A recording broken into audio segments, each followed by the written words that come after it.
Hello, everyone, and peace of the Lord to all of you. Today is a new day, and we pray that this day will bring more people to the truth, and the truth will set you free, as our Lord He said. I noticed that my last video 2 days ago made a lot of Muslims upset, very upset, extremely upset. And upset is a good sign. You know, when I studied the English first time in my life, I found English sometimes funny. Upset. What? I mean, what the connection with somebody is not feeling good to be called upset. And later, I've been taught by a friend who is an English teacher that upset is coming from the word, from the cowboy actually, when they jump in the horse. And the horse is wild. So when they go up and set, you go crazy.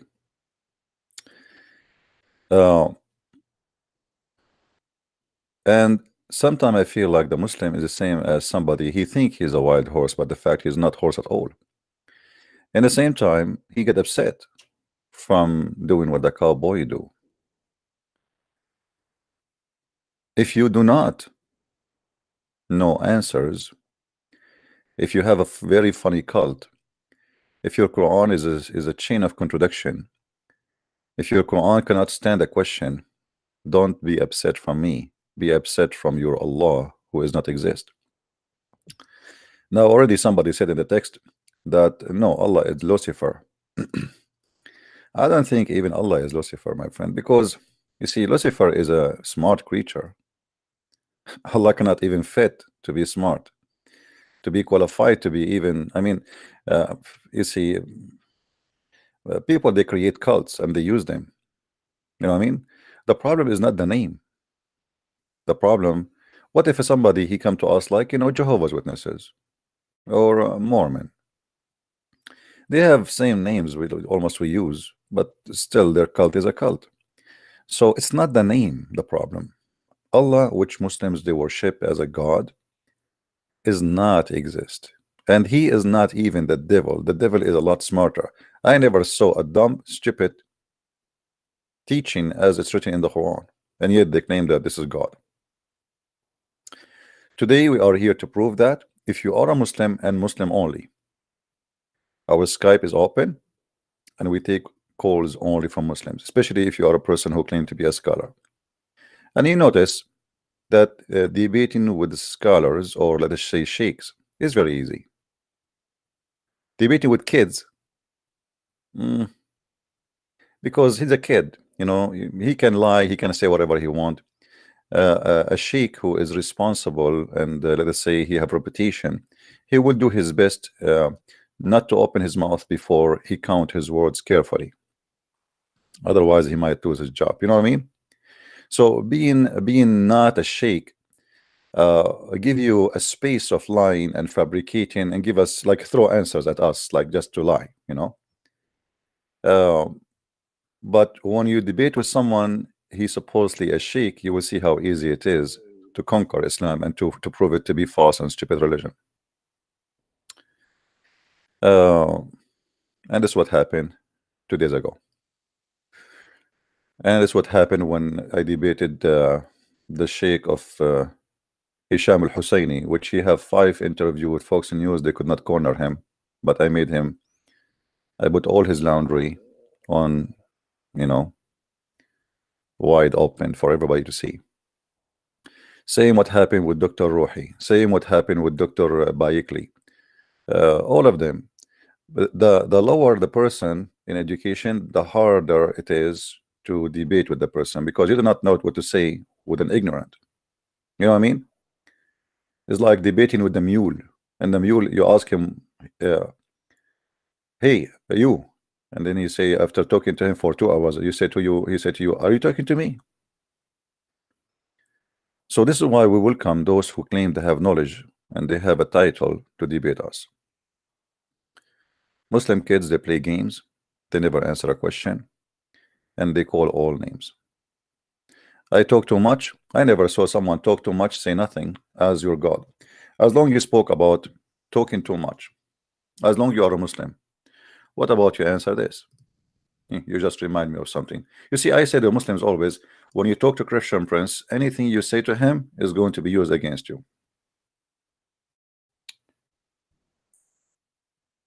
According to your God,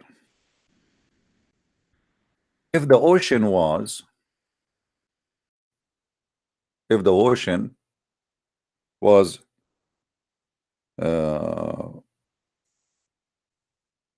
ink,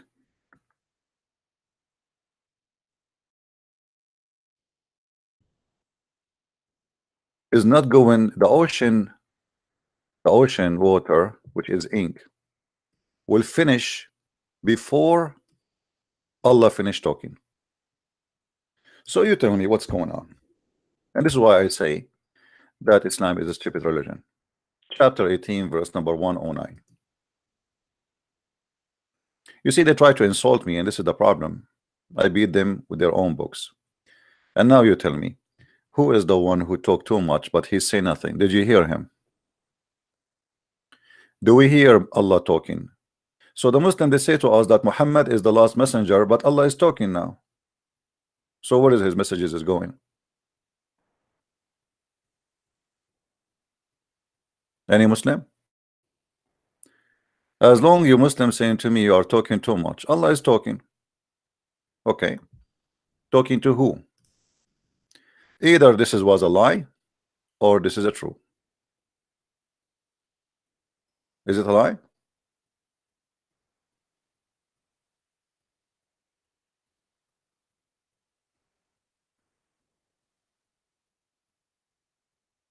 What do you think, Muslims?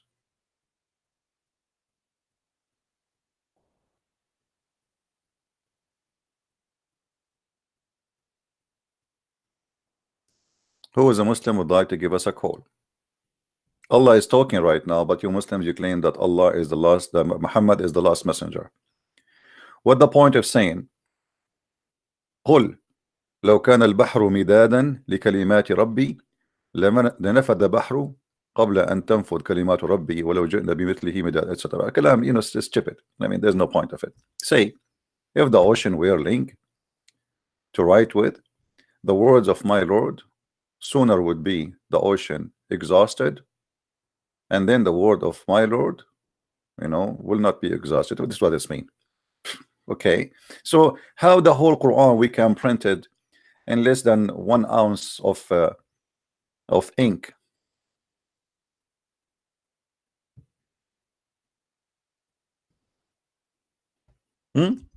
Where is the Allah is talking? Talking to who?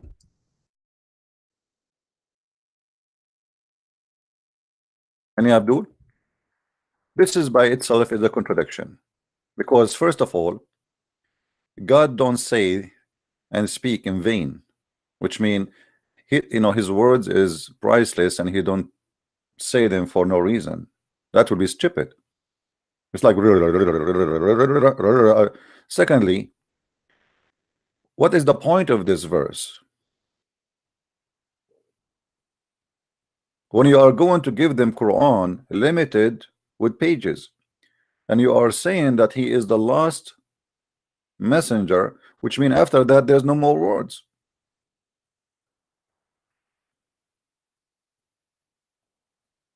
Number 3, isn't it the Quran says that Allah words is written in a tablet? So that means it's limited. It's not endless.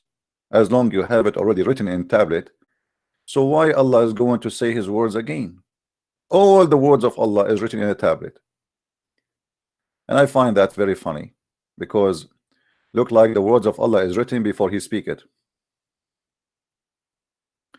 According to Muhammad, Allah, he created a pen. The first thing he created a pen, and he said to the pen, write. You believe it? And the pen start writing.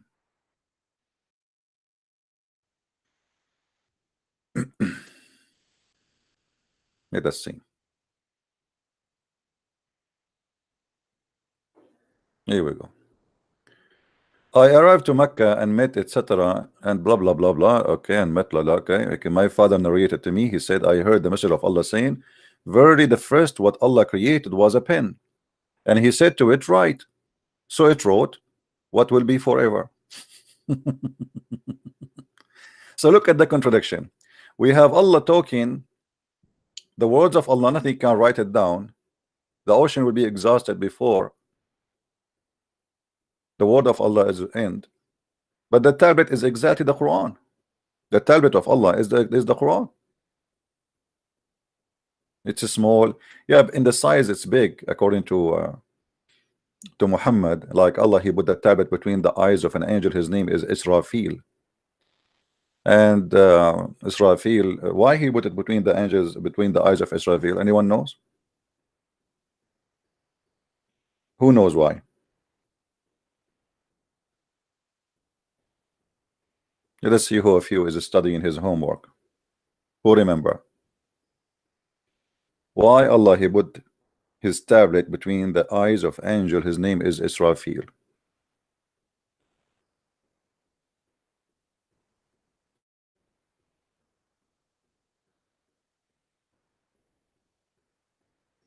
Because Allah He don't want the angel to see it. Otherwise he will have a cross eyes. I mean, have you ever heard of a silly stories? It's fiction, stupidity. Even kids will not believe in this. So you know me, I like art. You know me, I'm an artist by birth. Picasso used to learn from me how to draw. So if we say, true story by the way, when I say Picasso he learned from me, that is true story. So if we say that this is Mr. the angel Israfil, okay,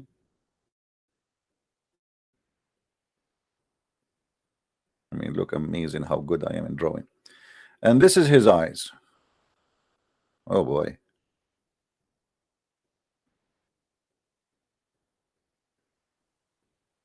So Allah He put the tablet here.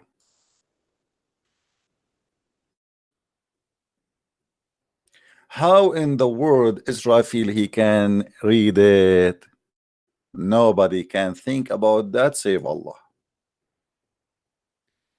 That is one of the miracles of Allah. If Israfil now he try to look at the tablet, he will go cross eyes.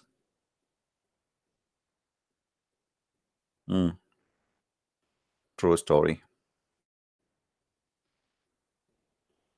If there is any Muslim saying I am lying, please give me a call and I will show you the reference. I'm really convinced that Allah is real, and this is a true story. By the way, Allah, what about the angels, the other angels who they can see the face of Israfil? Okay, Israfil he cannot see it, no problem, but what about the rest?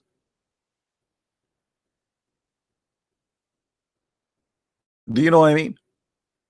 I mean, what is the point of this strategy if the other angels they can walk in the front of Israfil and they can read everything there?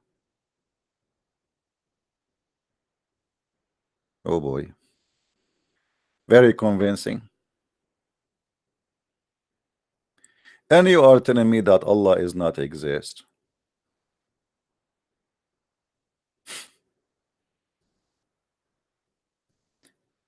Tons of stories, fabrication, madness, stupidity.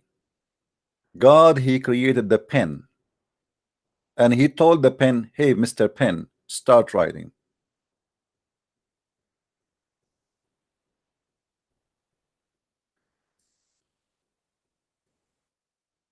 If we ask why,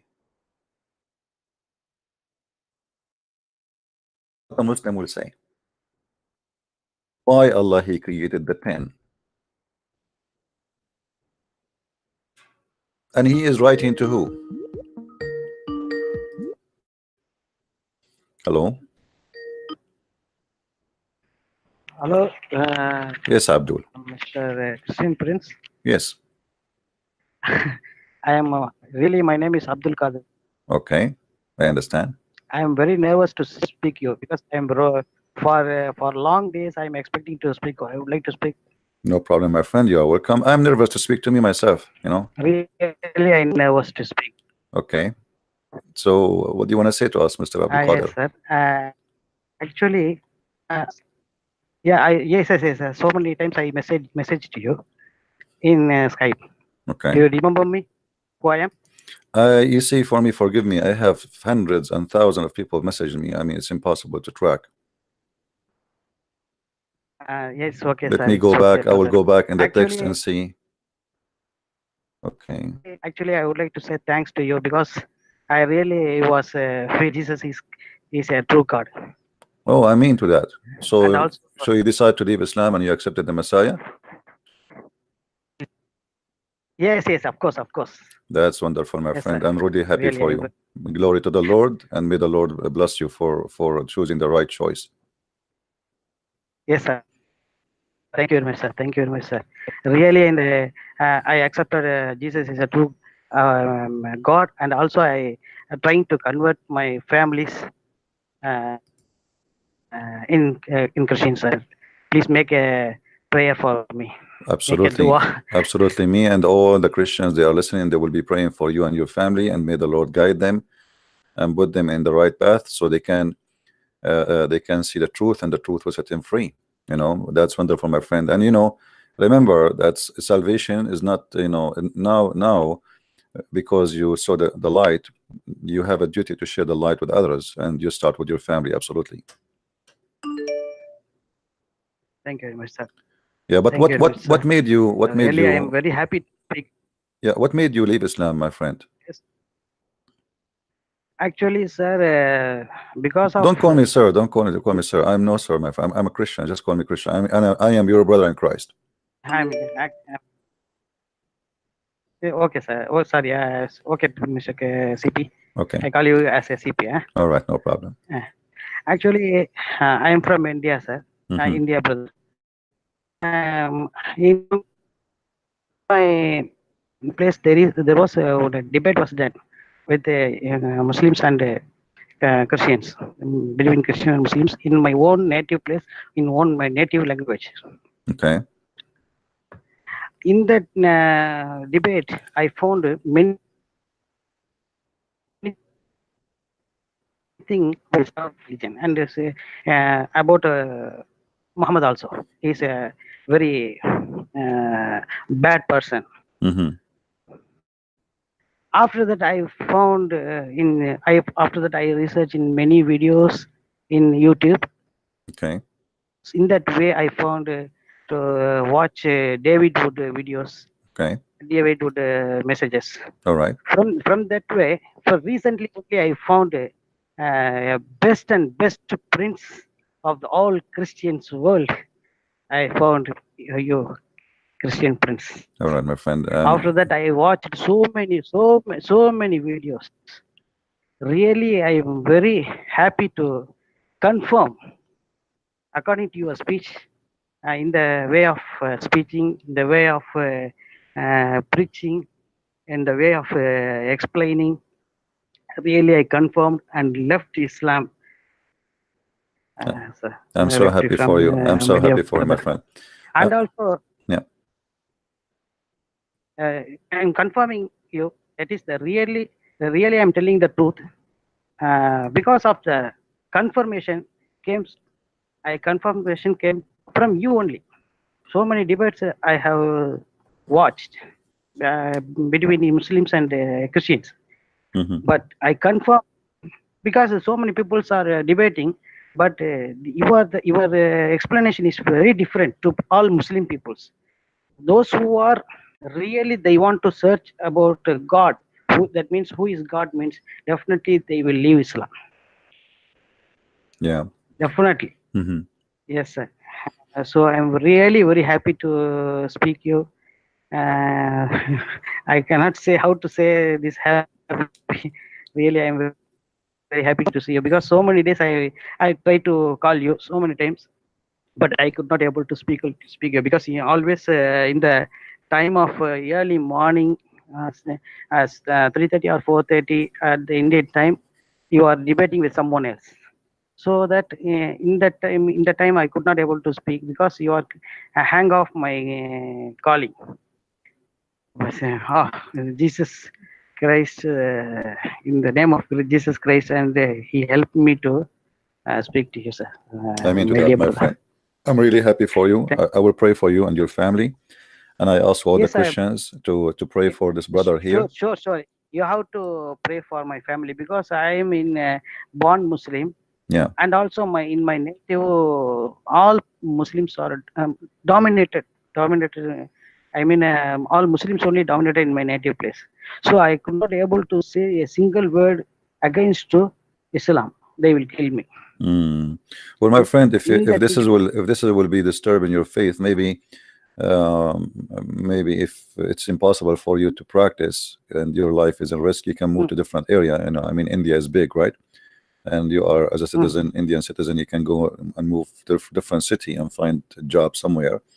And you speak to them maybe online and try to convince them that this is the truth. You know, just to stay safe and be careful.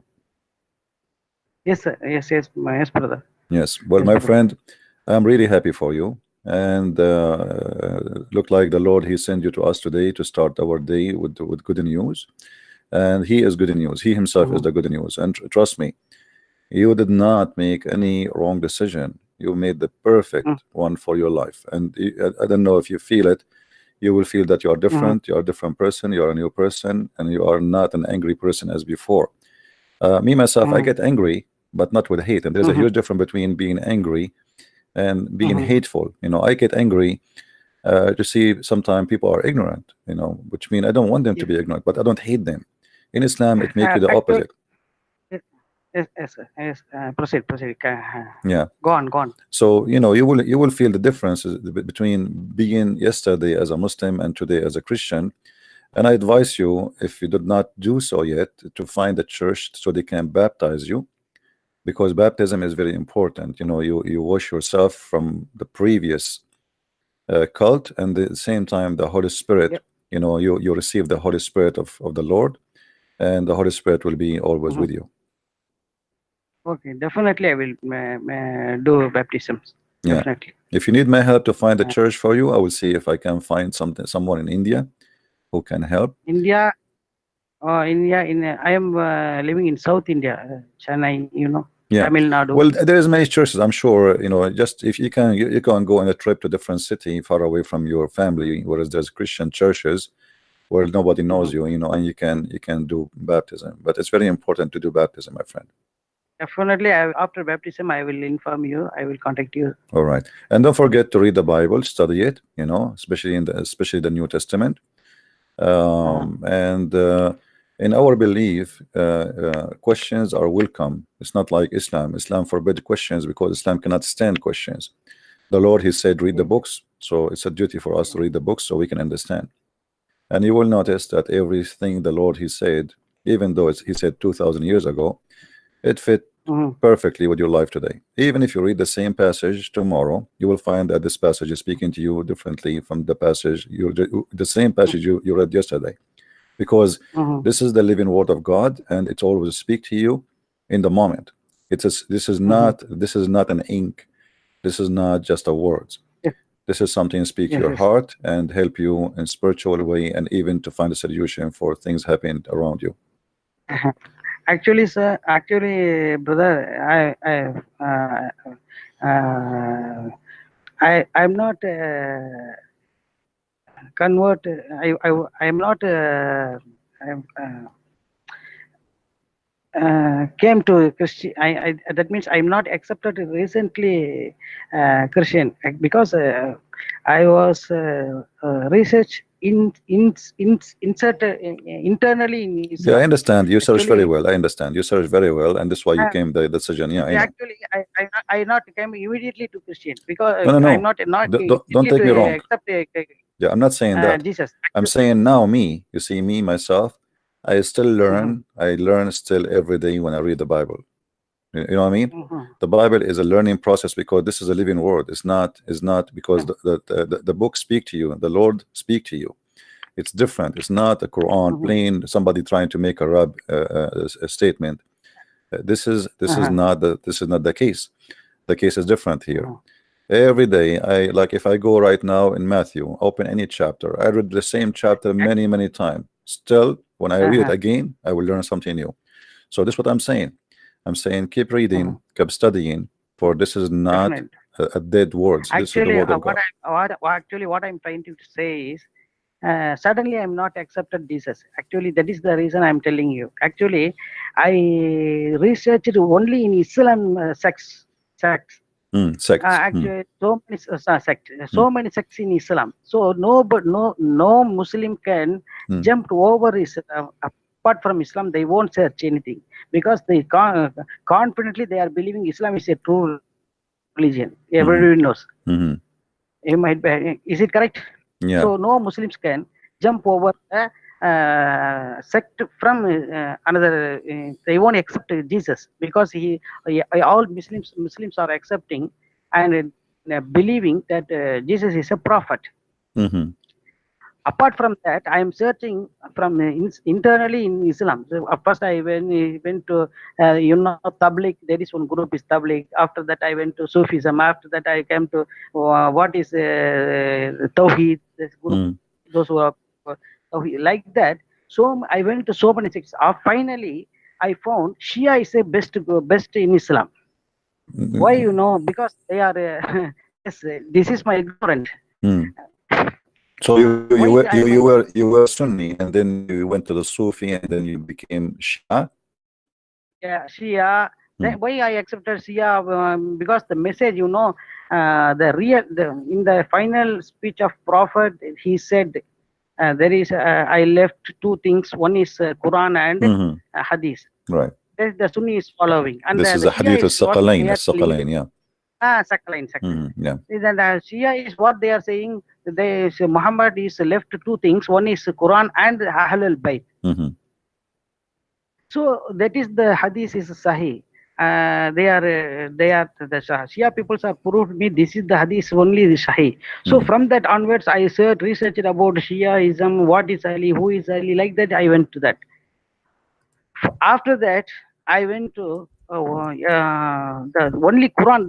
Some people are following, the Rashad Khalifa. Rashad Khalifa. This I made some. These stories happening due to the my real God Jesus, because he want that I want to know everything.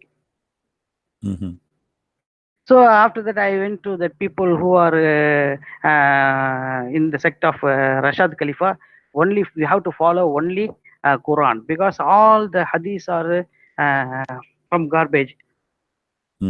All the hadiths are lying, are fabricated.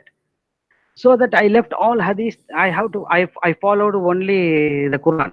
From that onwards, my wife. I'm attached with my family, sir. Family, brother. That's my right. wife and daughter and my brothers. I attach homely. So the Lord bless I try okay. at least. I will. What are the sects I'm following? I will inform. I will try to follow my family. I tell you. Hello. Yes, I hear you. Go ahead.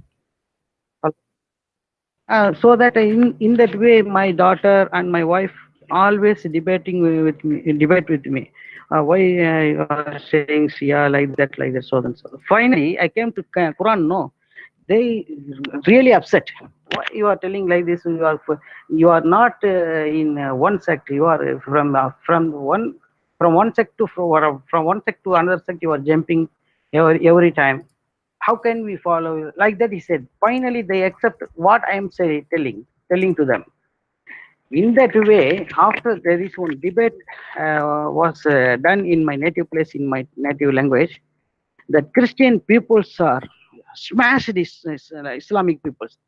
They don't know how to answer these to these peoples. Finally, I contact with them. Really amazing debate. How you are taking these debates from this is really how you are taking this hadith from Islamic source.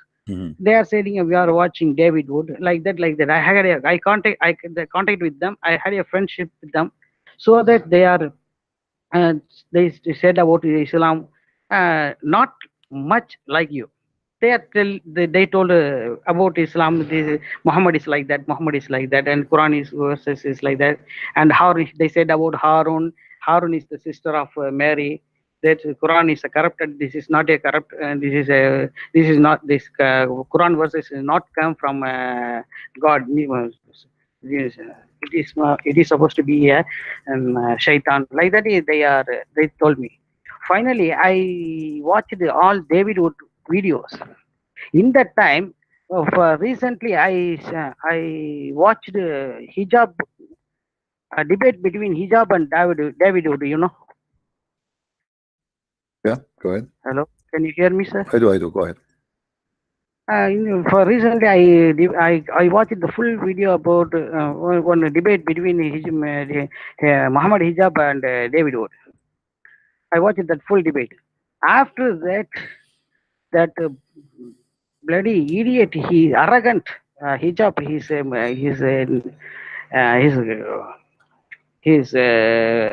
the way of talking, in the way of behaving, is I really upset, because even though he is not, even though the David Wood is not giving a correct answer, or whether he's giving a correct answer or right answer, that is next. We have to behave like a man, human being. But he behave like a arrogant. He behave like a beast. From that day onwards, I searched another video. In that way only I found your video, because you are refuting to that video, no? The debate. Yeah. So let us make it simple. The debate of hijab lead you to watch my videos, and that made you leave Islam.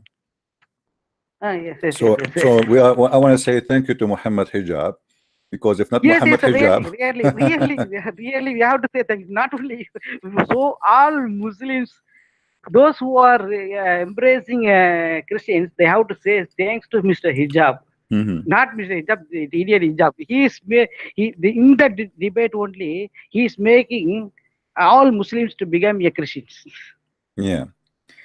But those who are really, those who are watching that debate, those who are really seek a God, real God, they will leave Islam.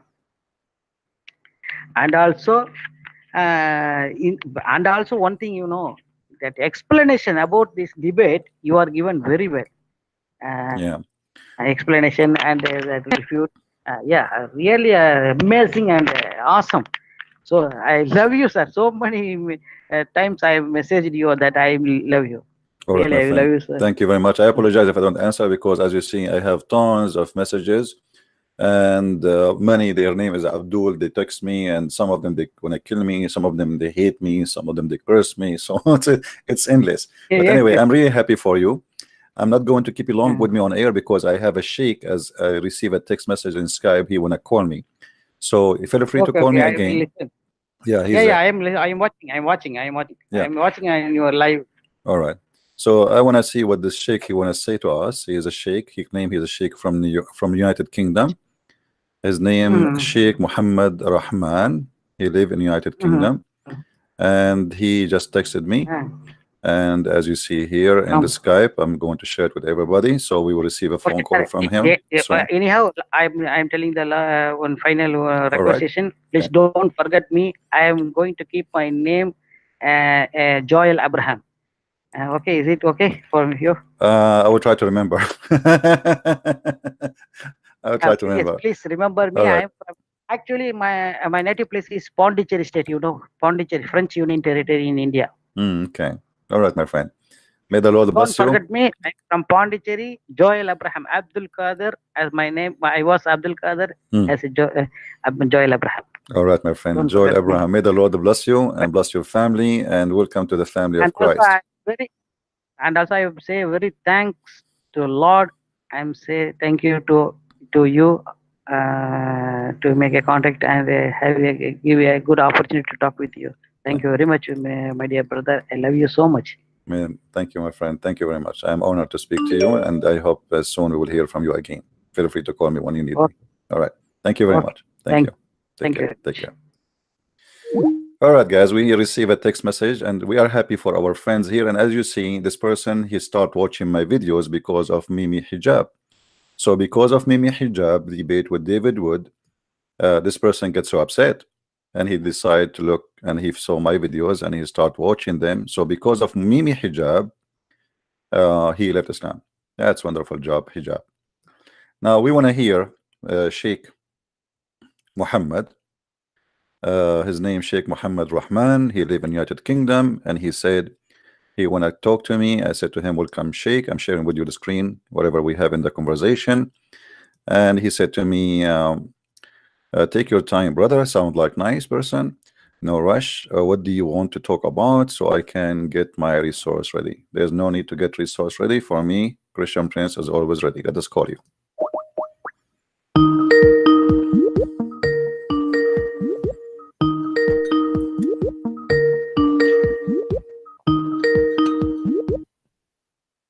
Hello, brother. Salam alaikum. Alaikum assalam, Sheikh. How are you? I'm good. Can you hear me? I hear you very well. So I introduced you as Sheikh, as you told me in the text, Sheikh Yes. Muhammad Rahman, correct? Yes, yes. All right. Okay, so what are you going to talk about so I can get my resources out? You know, you see, our topic is about Islam. So you're my guest. Feel free. How you can? We have like 1,000 people watching. How you can prove to me that Allah is exist? You know, like our topic today. I say there is no Allah. For me, I'm a believer for sure in God, but I don't believe that Allah is exist. So how you can help us to prove that to be exist? Okay, so brother, what is your question? Can you be more explicit? Is Allah is exist? Of course he does. How? Brother, I just want to say one thing, yeah? Jesus is Lord and Islam is false. Okay. What happened? Okay, I'm going to block you because you did deceive me. That's not right. So I'm going to block your name. I believed you that you are a sheikh, and that was not right. Okay, I don't accept that. Even if you are saying the truth, but we should not lie. Let's see if we have any Muslim.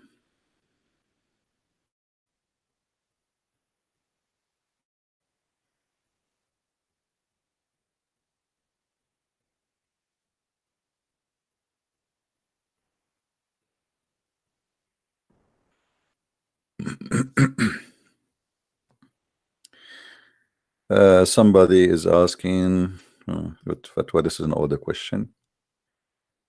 Minhajuddin. Oh, okay. This is a Muslim guy.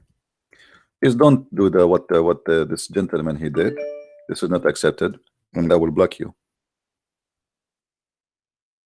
Right?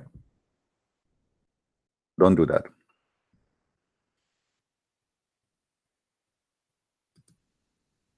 That's not right.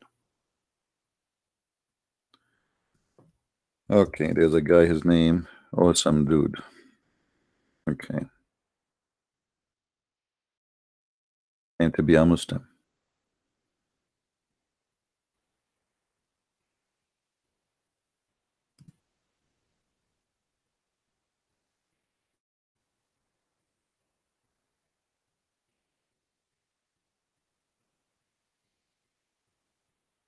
All right.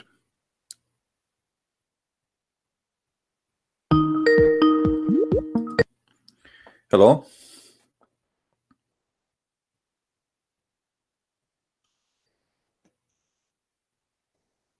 Hello? Hello? Yes, my friend. You are a Muslim, right? Yes. All right. You are welcome, and you are live on air. What do you want to say to us? Is Allah exist? Yes. How you can prove that?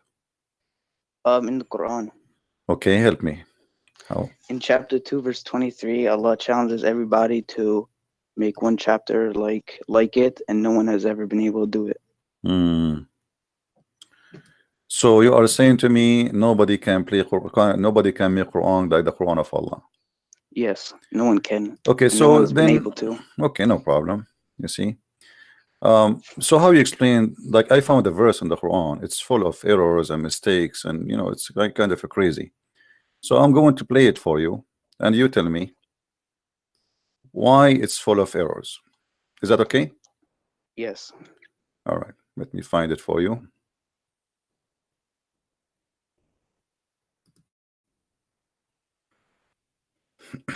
%90 of this chapter, or 95%, is errors.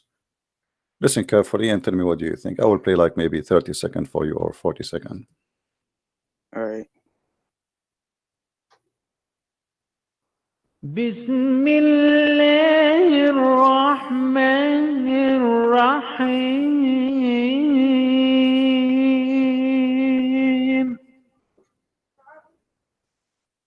ألف لام حاء يا ألف هاء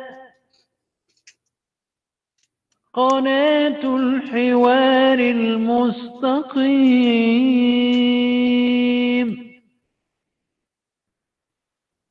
زكريا الحكيم بحوار صادق في الصميم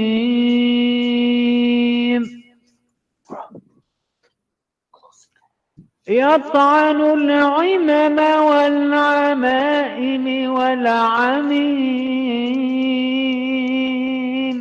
All right. I heard somebody trying to help you in the background. So what do you think about this Quran? It's not. That's not Quran. Yeah, there's a guy, I heard him behind you saying to you, he is not. This is not Quran. Nobody said that. I heard it myself, and that's why I said somebody is helping you. Now let me ask you, why it's not Quran? Do you speak Arabic? Yes. Okay. I'm Syrian. All right. And why this is not Quran? It's not, and it's not like it either. It just people like the Quran is like spoken very eloquently. Really? That wasn't eloquent. Okay. So you said you are Syrian, correct? Yes. All right. Did your Quran mention your country? No. Did your Quran mention Palestine? Yes. Where? In chapter 17, verse 1. Chapter 17, verse number 1. That's a good Yes. thing. I never heard of this before. I will learn from you. It talks about Masjid al-Aqsa, which is in Palestine. Really? It says there, Yeah. in chapter 17, verse number 1, it says the Masjid al-Aqsa? Yes, Okay. yeah. And this is Palestine, supposedly? It's in Palestine. No. It says it is the journey to the second mosque, the furthest mosque. Yeah. Don't you think this is a mistake? No. Because It says the house. because it says it took it to the house of worship. okay, That's in you Jerusalem. claim that you speak Arabic. Do you know what Al-Aqsa mean? No. What do you mean you do not know? You speak Arabic, don't you? I mean, I just don't know what it means. I know it's the masjid. Okay, can you read for me? Can you read for me the verse in Arabic? No, because well. You do not know Arabic. I do know Arabic. No, see, this is the guy behind you. He is the one who told you. He's watching my program before that what the Quran I played, this is not Quran, and you don't speak Arabic. So you were going to say yes, it's Quran, but the guy behind you told you that. And now you said to me, I asked you, do you speak Arabic? You said yes, I am Syrian. And now you said you don't speak Arabic. So in less than 3 minutes, you proved to me that you are lying to us, which is not nice. Why you said to me you speak Arabic? I do speak Arabic. No, because I'm better in English. Oh, no, okay, you speak Arabic. Go ahead. Here we go. What I told you a very simple word. What Al-Aqsa mean? You do not know. I mean, it's just one word. Not everybody knows every word. Okay, doesn't matter. Can you read the verse? No, you cannot read it. أخي أنا بعرف شلون أحكي عربي. What أخي? What does that mean? My friend, I ask you. Okay, this is a word here. Prove to me that Allah is a false God. Let me tell you why. This is your Muslim translation. It says the farthest most. Do you know what farthest most mean? Yes. Well, the farthest mosque. There's no mosque behind it. That's it. Correct? That's it. This is the far. Okay, but Jerusalem is not even 1,000 kilometers from Mecca. How this can be the farthest mosque? Because the people who did the tafsir, right? Hmm. They said that's in So you are making an Jerusalem. assumption. The Quran never mentioned the word Palestine, never mentioned the word Syria, correct? I guess, yeah. Okay, so Yeah. your answer was a mistaken answer, and the Quran here is mistaken because simply it cannot be that the one in Jerusalem, the one is talking about, because this is must be the farthest mosque, and farthest mosque cannot be somewhere it's just 1,000 miles away or 1,000 kilometers away. America is farther, China is farther, Japan is farther, Philippines is farther. So this is silly. Secondly, this chapter you quote from me, it's called a chapter of Al-Isra. Do you know what Isra mean? Isra, yes, the night journey. The night journey. Okay, your prophet, he went where? He went to in the heavens on a horse. Okay, this is another deception the Muslims they learn from their scholars. Where in the verse in front of us it says he went to heaven? It's in the hadith. In the hadith. So why Allah he forgot to mention something very important, that Allah he took him to heaven, but he mentioned that he took him to the farthest mosque? Because the Quran doesn't speak in everything in detail. If you want to go to which one is details, more go to important, hadith. friend? Which one is important? A journey to heaven or a journey to a mosque? Journey to heaven. Okay, so why he did not mention it? It's like saying to you, I took you to Japan and we spent there 50 days, and then in the way we stop in the gas station. So you mentioned to me I took you to the gas station, but this is not true. The gas station is not important. So which one is important? You just said it is heaven. So how in the world Allah he mentioned everything except what is important in the journey, which is going to heaven? So there's no proof that Muhammad went to heaven. Even the Quran is not mentioning it. All right, but like I said, in the hadith, it talks no about problem. The hadith. Okay, so are you saying the hadith is more accurate than the Quran? No, it talks about more stuff. It just talks no, about my friend, it cannot be more stuff, because this is very important to mention. If the Quran did not mention it, it should not be in the hadith. Because I asked you yourself, which one is more important, going to the mosque or going to the heaven? You said yourself, you said the heaven. Yes. So Allah should not drop the heaven from telling the story. This is very important. He took him to heaven. I mean, what do you want more? But yet it's not mentioned in the story. So this is the fabrication of the Muslims. Secondly, yes, if there is any witnesses for Muhammad going to heaven or going to that mosque? No problem. He told everybody, and he was the Sadiq. Okay. Everybody believes what he says. Okay. So if he said it, it happened. All right. Is it true that your prophet, he said that there was 120,000 prophet waiting for him, 24,000 prophet waiting for him in the yeah. Okay. Yeah. How big is this mosque, the one you are mentioning to me? How in the world at that time the whole city of Jerusalem does not even fit for, until now she doesn't fit for 124,000 if we want to put them I mean in a square. I mean, what square is going to fit for 124,000 people to pray inside it? It's a mosque. No, because it it has nothing to do with our salvation. So that's why it doesn't like talk about stuff we might want to know it, but it has nothing to do with our salvation. What does have to do with salvation, my friend? I'm asking you how your prophet, he said that he met with 124,000 prophet, and every one of them have a flying donkey. And why? It wasn't in Jerusalem. Why it wasn't in Jerusalem. It wasn't Jerusalem. It wasn't Jerusalem. It was where? You said to me this is Palestine. No, I mean no. He met the 124,000 in the Masjid Al-Aqsa, according to your prophet. Actually, no. He said he met them in the 7 heavens. Really? Okay. Yes. No. Let me. If I show the reference, what you will do? It says even your prophet Jibreel, actually, he put his finger in the wall, in the wall of the Aqsa, and a Muslim, they say the location of the finger is still there. And he tied the buraq, by the wall, and then he entered the mosque, and he there was waiting for him the Messiah himself. Yeah, this is among the ghaib. It's the unseen. We can't prove or disprove it. It's like angels and demons. So you can't say it's wrong, and you can't say you can't prove it's right either. Okay, but hold on. So 124,000 prophet was waiting for Muhammad, and nobody saw them. I mean, isn't it weird? Like I say, there's 124,000 people there, and nobody, historian, anyone witness. I mean, no, imagine they suddenly. invisible. They are invisible. Okay, all right. Okay, that's all right. I was wondering why nobody saw it. So, but it was invisible. I mean, now I get the point. So Muhammad himself was invisible too. When he went on the night journey, yeah, I guess, yeah. Okay, the invisible prophet, the invisible God, the invisible heaven, the invisible Aqsa. So Okay. was the mosque of Al-Aqsa, was the mosque of Al-Aqsa invisible too? No. Okay, can you read for me in the screen? Do you see the screen? No, I don't, because I'm talking on the phone. Okay, it says here, I was brought al-buraq, and who was an animal white and long, longer than a donkey, but smaller than a mule. Your prophet, he used a donkey to fly to heaven. Is that true? If he said it, then it's true. Okay. Why he need a donkey? I mean, I don't know. I don't know. I don't know. I mean, okay, but he have an angel with him. Why the angel did not take him? I mean, if the angel and then after they took the donkey, is this donkey he have wings? I mean, I don't know. Maybe yeah, maybe yes, maybe no. No, he's a donkey. Also, he don't have wings. Okay.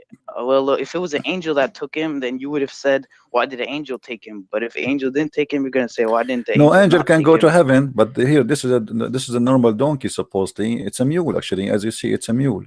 All right. Yes. Yeah. Anyway, if you go here, if we go in this hadith, yeah, we will see that your prophet, he arrived to a place, it's called Al-Baytul Ma'mur. Do you know what is that? Yeah, yes, I've heard of it. What is that? Al-Baytul Ma'mur.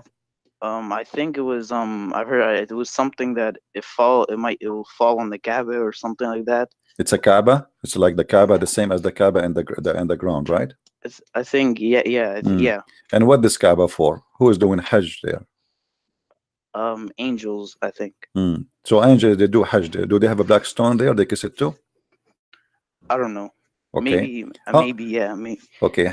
70 angels, they enter this Kaaba every day. Is that correct? Yeah. And they never come back. Wait, what do you mean? They enter the Kaaba, but they never come back. I don't know. But okay. Look, you're talking all about the angels and stuff. Well, the Bible talks about angels too. So I say that's wrong because yeah, but no, but I'm saying here the story is a fiction story. There's no witnesses. I mean, you see, when people they say Jesus, he made the blind see, the blind was there, the people were there, and there's witnesses. Your prophet, he have just fiction stories, no witnesses, and you are the one who said there's no witnesses. Nobody saw it. Even his wife, she said, you know, he you know, the prophet, he did not go by his body. It was a spiritual, it was a dream. Yeah. So Muslims, they fabricate lies that Muhammad, he went to the 7 heavens, but the fact it's not true. There's no proof of it. So Islam is based on fictions. If the wife of Muhammad herself, she said that Muhammad did not go, what about the rest? How you Muslims you say? I don't know. Okay. Well, just because it doesn't have witnesses doesn't mean it's not true. Okay, when Adam and Eve, do you have any witnesses for that story? Adam and Eve themselves, they were witnesses. You see, at least Adam, there's 2 people at least, you know, but Muhammad, he have nobody. I mean, all his stories, there's nobody. Angel, he came to him, there's nobody. The problem when he went on the Isra and Mi'raj, the prophets were his witnesses. What prophet? How Muhammad, he says there's prophet, and yet he said he is the first one to be resurrected in the day of judgment. No, yeah, that's on the day of judgment, but the prophets, I know, but they are dead. Supposedly they are dead. Muhammad, as you see here, he quote all the names. Moses is there, Jesus is there. I understand Jesus is there because Muslims believe that he is alive now, but what Moses is doing there, what Abraham is doing there, according to Muhammad, he is the first one to be resurrected in the day of judgment. So how all the prophets are in heaven already? Obviously this is a lie, because either they are dead or alive. And according to Muhammad, they are all dead, and he is the first one to be resurrected in the day of judgment. So Muhammad contradicted himself. Now we go back to he's a fallible being. He's a fallible being. Oh, so you're saying here he made a mistake. Here he was lying, and we have to let it go. He didn't lie. He just a mistake. It's a mistake. I see. Okay, what about your God? Do your God make mistakes? No. Okay. Can you name for me something, prove to me that Allah don't make mistakes in the Quran? In chapter 4, verse 82, Allah says he doesn't make mistakes. In chapter 4, verse number 82? Yes. Okay. Well, isn't it the same chapter says beat your wives? Don't you think this is a mistake to teach people to beat your wives? No, when it says beat your wives, it does you misunderstood the verse. Really? How come? Explain to me. I'm listening. It doesn't say you should just go like beat your wives and stuff. It says women should just listen to their husbands. And okay, if she don't listen, what we do? We beat her. Okay, but that's I don't see anything wrong with it. So you believe that this is a good teaching that God he teaches man to beat his wife. Do your dad beat your mom? No. What if your dad he beat your mom? With my respect to her, I don't mean to insult. I'm just having a conversation with you. What do you think if you see your your dad beating your mother? What do you feel about it? Yeah, I would feel bad, but all right, but my most Muslim women they live happy, and there's that in the Muslim world it's the least divorce rate and stuff like that. So I never this is not true. All Muslim women are divorced. What are you talking about? I never saw Muslim women are not divorced yet. They divorce within a few years. Let me show you. Are you saying Aisha is a liar? No. Okay, Aisha, she said the most suffering women is a Muslim women. So either you are telling the truth or Aisha is lying. Here we go. You see, Aisha is saying, I have not seen a woman suffering as much as a believing women. And why? Because here she is talking about the husband is beating his wife. And as you see here, the wife, the same story we're talking about, a woman, her husband divorced her, and she wanted to marry a new husband, and Islam forbid her from marrying a new husband, sorry, to go back to her husband unless she have sex with a new husband. Is that a mistake, or this is something you like? Well, okay, you don't know if she actually said that. You can't be sure she actually said that. What do you mean? This is sahih. Whoever rated it sahih made a mistake. You made a mistake. So, but the Quran, when the Quran says beat your wife, it was a mistake? No. So why this is a mistake? Here the woman, her husband did beat her, and the Prophet he took the side of the man because the man he tried to rape her, and the wife she don't want that because she want to go back to her previous husband. She married this man temporarily because your Prophet you order women if they are divorced 3 times from the same husband, they cannot go back to the previous husband unless they have sex with the new guy. I mean, what kind of religion this religion is?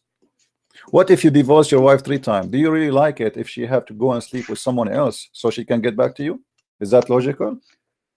You know the Old Testament says you can do that type of stuff. Really? Too. No, I'd like to show from you. Show me where it says if you divorced your wife 3 times.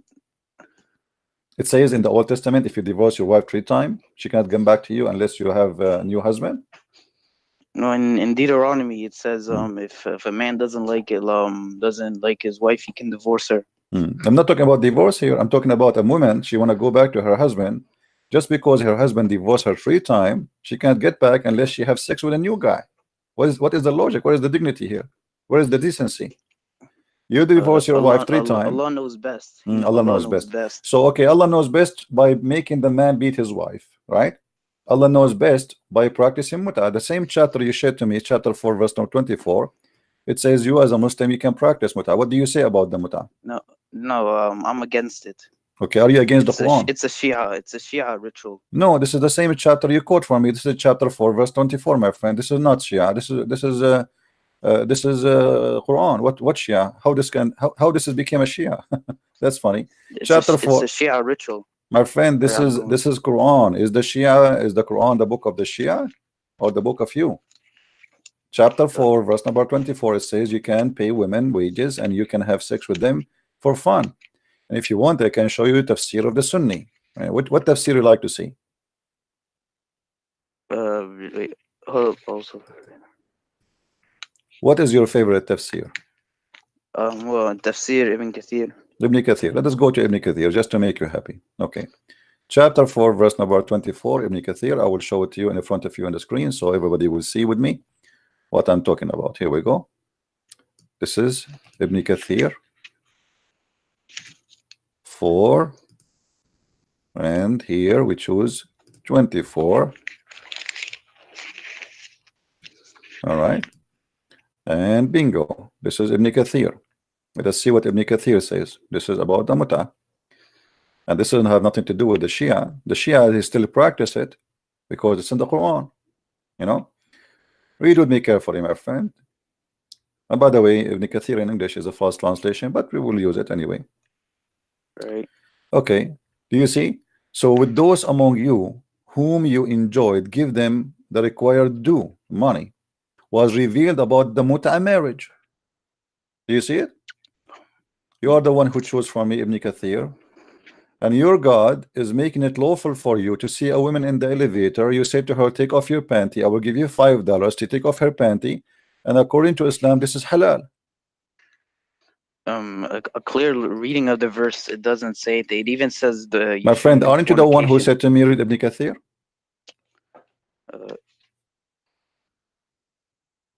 Isn't it you who said to me, show me Ibn Kathir? Yeah, but Ibn Kathir, he was against the mut'ah. He's against the muta. How he can be against the muta if it is in the Quran? As you see, who is against it? He's saying this is no. He's saying this is true. The Quran, he is explaining the verse. He is explaining the verse. Says this is about the muta. He is the one saying this is about the muta.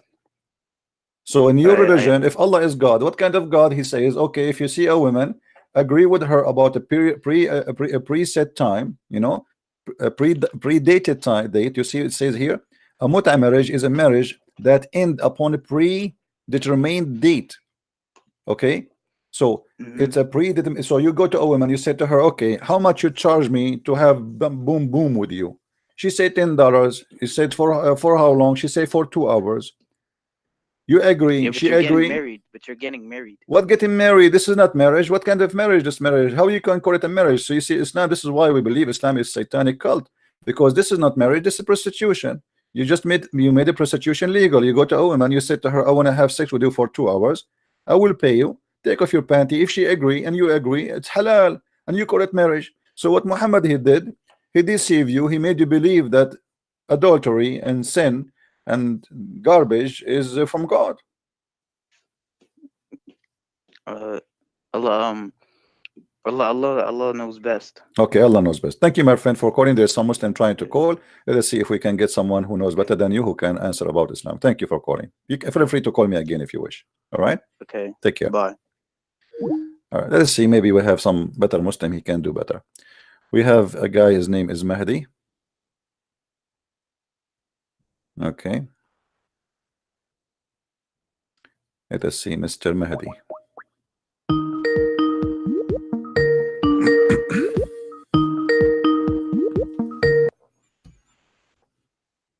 Hello.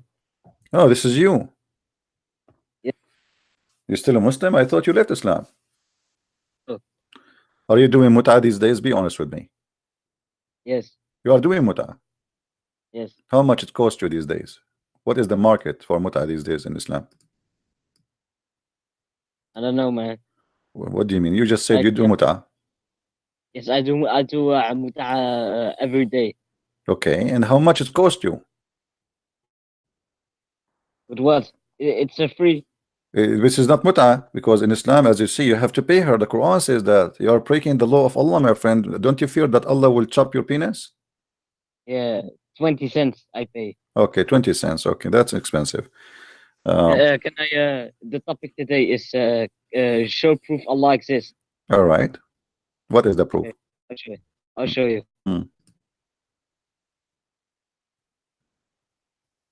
What, are you going to play a tape for me? No. So I'm waiting. Show me. Yeah. Wait. I'm showing. I'm getting it right now. Oh, you are getting it. Okay. I hope Jibril is going to give you the inspiration. Yes.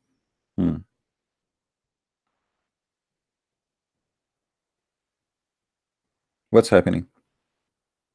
What? What is the proof? Yeah, I'm showing you. Just wait 30 seconds. Why is it taking 30 seconds? You are searching Google. I thought you're the one who called me, says I'm ready. Yeah, I'm ready. I'm sending it right now. Oh, you want to send me a link? Yes. Well, you start reading. By the time, okay, so you can send a link, no problem. Start reading. Tell us what it says. Angel and devil in the Quran is mentioned 88 times. Are you sure? Yes. Okay, what if I get you busted? Listen, I'm sending you the links. All right. What if I prove that this is a false thing? I'm sending you the links. My friend, if I prove that all those numbers are lie? Okay, show me. Okay. Proof. Guys, here we go. This is the link you showed me. This is the line. This is the link he gave us. Correct? Okay. Al-Malaika. Al-Malaika, it's appear 88 times. Correct? I'm going to copy the word Al-Malaika as it is in the screen. Why? Why not? Is it wrong? Just why are you doing that? Because we want to count if this is true or not. Okay. And I will post in the search engine. Okay, sure. And we will see if it's 88 times, and we will see, we will copy the word shaitan 88 times. You have to click on the dictionary though. My friend, don't tell me click a dictionary. Here we go. The result is 114 times, so it's a lie. What do you mean where? It is 114 times showing the word angels showing in Arabic 114 times. You are using a which website are you using? Your website. This is your Islamic website, QuranWowCrazy.com. What are you talking about? It's in the front of you. It's in the, okay. Give me a website you approve. We will search in the search engine. Okay? Hey, listen, my website. It doesn't go by translations. This is not translation. I'm searching in Arabic. I just copy the same word exactly in your website, my friend, in the front of everybody. This is the word Al-Malaika. I copy and I paste. All right. It's exactly the word. I click search. Okay. Now let us search shaitan. Let us search for shaitan, and you will see. Hold on, shaitan. I will search for the word shaitan. Hold on. You Muslims are a bunch of hypocrites who lie.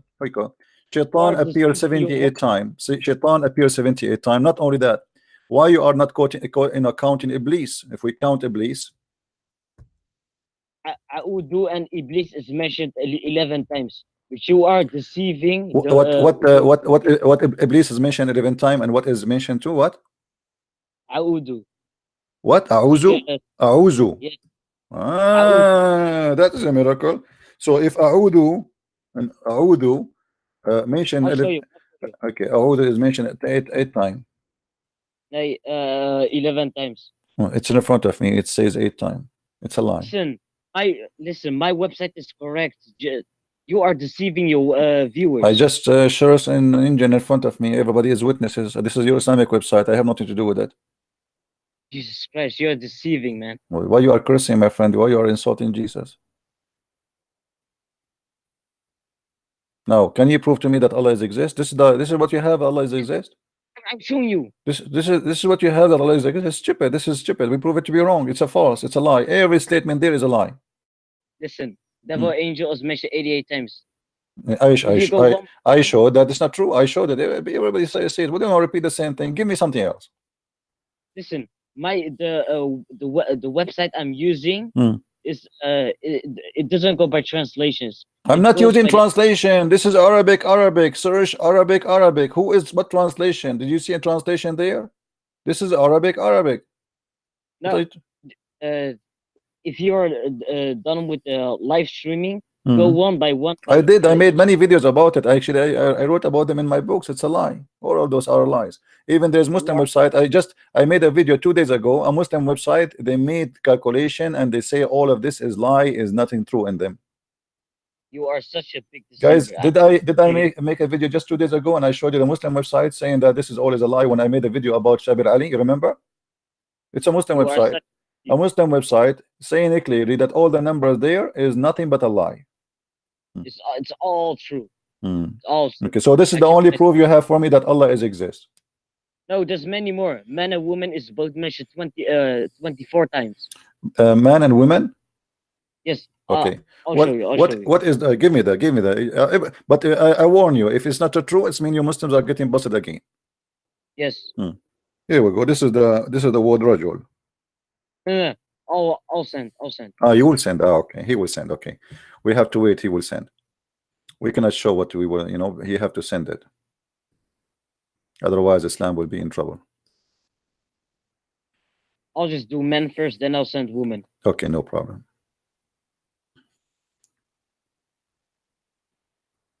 All right. This is Man, guys, here we go. I will copy the word as it is. What do you mean? What do you mean? Look there. Look there.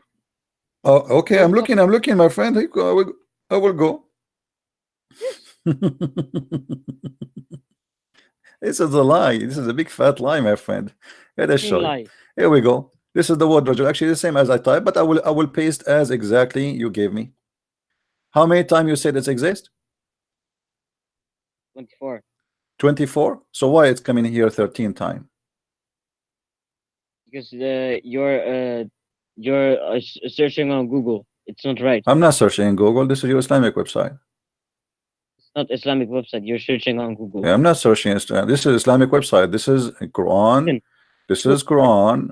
This is Quran. I will copy the link. Here we go. I will post it here. Everybody can see it. Let me post it. Okay. This is Quran. Oh my. Don't say my God. Say oh my Allah. You know. You are such a deceiver. Okay. Here we go. This is the Quran website, not my website. Do you see it?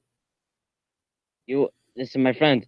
I'm not your friend. I don't friend idiots. These are not and your page is not accurate. They are fooling you. You don't even speak Arabic. How you know they are truthful? I speak Arabic. Show me. Here we go. This is the word rajul. This is the word rajul. This is the word rajul. So this is a false calculation. What are you talking about? You're okay. searching on Google. Did you count? Okay. Okay. Hold on. So you are saying to me that this is the only proof that Allah is exist, that there is equal numbers of words is exist in the Quran, which is we prove to be false. Anything else? That's it? Bankrupt? No, there's many more. There's many more of these word counts, but I'll show you. We get them busted anyway. I mean, go watch my videos, my friend. We have, that's it. I'm not going to keep searching and showing. It's a lie. All of the lie. Do you have anything else you want to add before we send you to jail? I am not going to argue longer with this. Okay. Who is a Muslim would like to call me? Ali Jafar. Let us see Mr. Ali.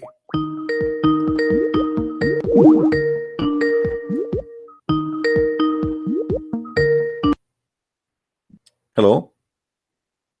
Hello. Yes, Mr. Ali. How are you? Good.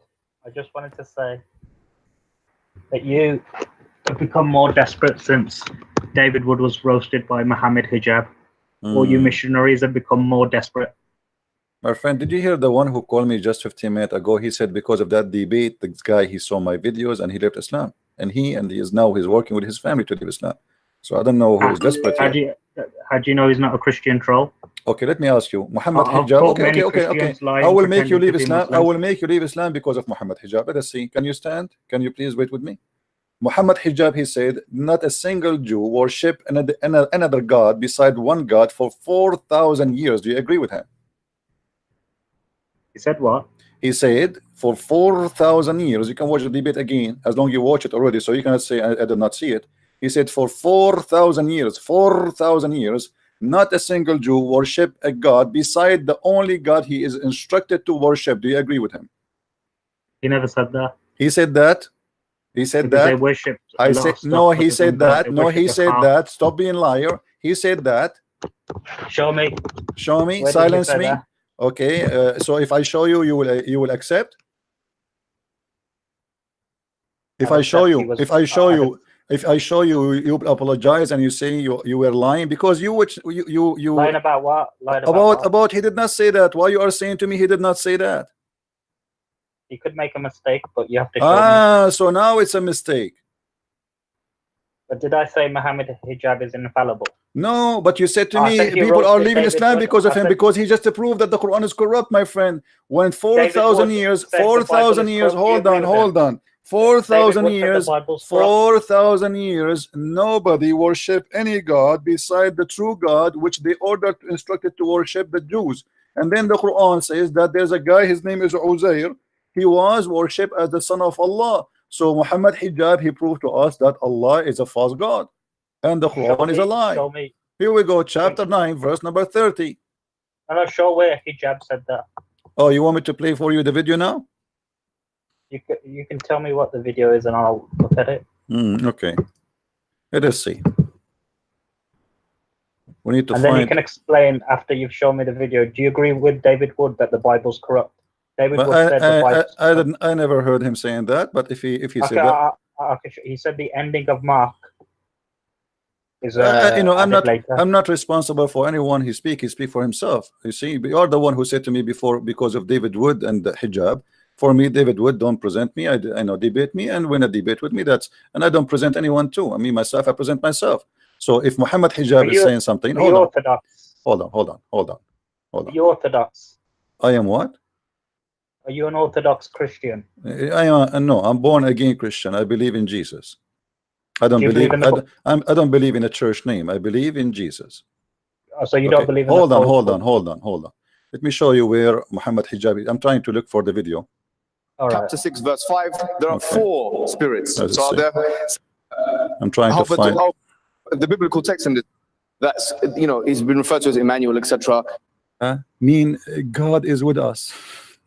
And we will answer about, and for example, he says that Jesus, this is called the etymology fallacy. That's, you know, he's been referred to as Emmanuel, etc. God is with us. Elijah is also, the word Elijah in the Hebrew language means God is with us. That's a stupid one. Let us go and see what else he said about. I'm trying to find it for you. You see, you're okay. Hold on. I'm trying to find it. In a second, you will see. I'm trying to find Don't it. accept all the Bibles, you liar. Don't. They found a manuscript. Let's see. Nobody. You accept all the Bibles. Yeah, Abdul, don't change the topic. I'm trying to find you because you said he did not say that. He said that, and everybody knows. Anyway, and that's why the translators put 4. Okay, hold on. He said that Allah he pray for, not 2. Do you agree with this one? And we will go then to 4,000 years. They are clapping for him. They don't know what he's going to say next. You're changing the subject. I knew it. And that's why the translators put 4, not 2, the Prophet. Do you agree that Allah he pray for, not 2? Show me what you claimed. You made a claim. Support your claim. Stop changing the subject, princess. What do you mean? What do you mean? Allah he pray for, not 2. I'm looking for in the video. I'm scrolling the video. I'm looking for. Yeah. I don't know what moment he said that. Hold on. This was going to happen. I knew. Okay.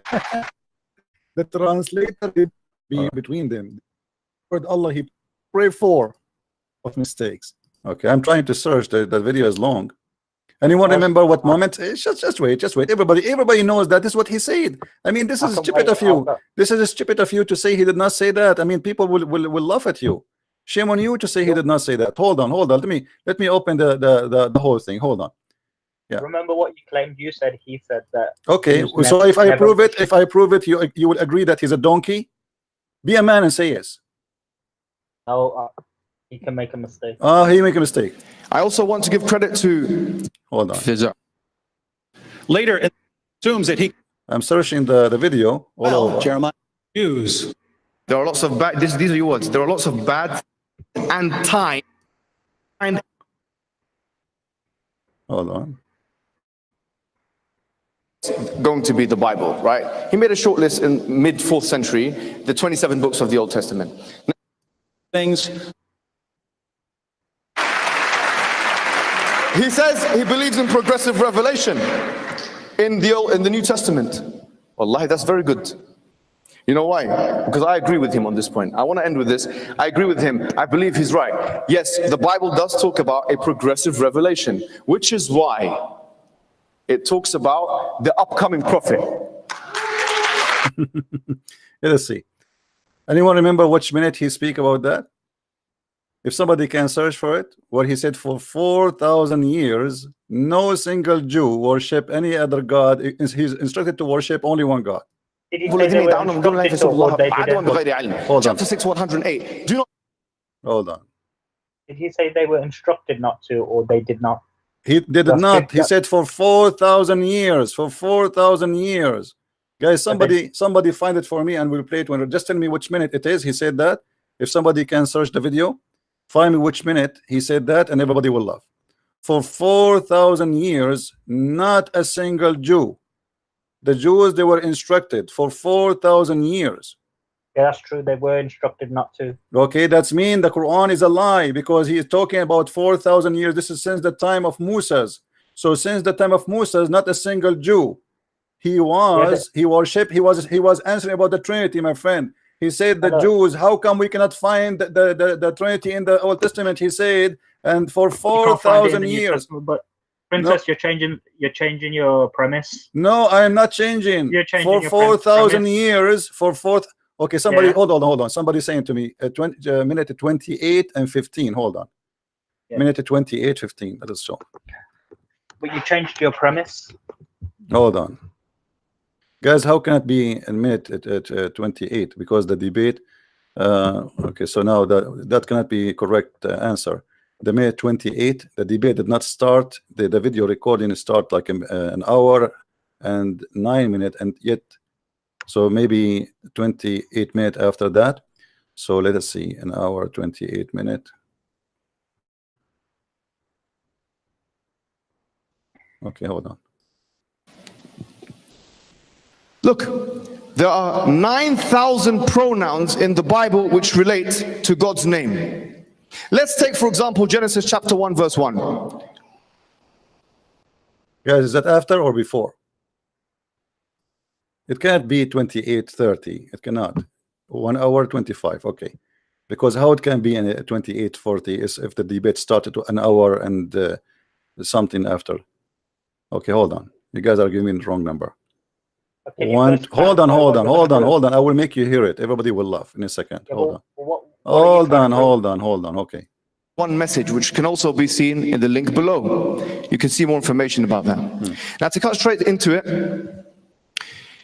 the question now is this. The question is, when we look at the Old Testament, do we find this idea of the Nicene Trinity? Because the Nicene Trinity is very specific. After the Constantinople Creed in 381, the idea that the Father, the Son, and the Holy Spirit are three co-equal, co-eternal, independent beings. Remember those words: co-equal, co-eternal, independent persons of the one being of God. This is the Nicene understanding of the Trinity. Now, having said that, guys, when you look at the Old Testament, do we see this? Because when we look at the Old Testament, we find the Shema, chapter 6, verse 4. Shema Israel, Adonai Eloheinu, Adonai Echad. Hear, O Israel, my Lord, our Lord is one Lord. Here, when you look at the first commandment, chapter 20, verse 3 of Exodus, you find there's no God beside me. I'm your Lord and there's no God beside me. You find in Isaiah chapter 43 verse 11, once again the discussion of I am your God and besides me there is no Savior. Now someone might argue, but the word Elohim, and this is the weakness of the argument, it's a weak linguistic argument. The word Elohim is a majestic plural, they would argue. Look, there are 9,000 pronouns in the Bible which relate to God's name. Let's take, for example, Genesis chapter 1, verse 1. Guys, you gave me the wrong number, the wrong timing. Are we going to play 5 minutes, 10 minutes? Look like we have to scroll down a little bit.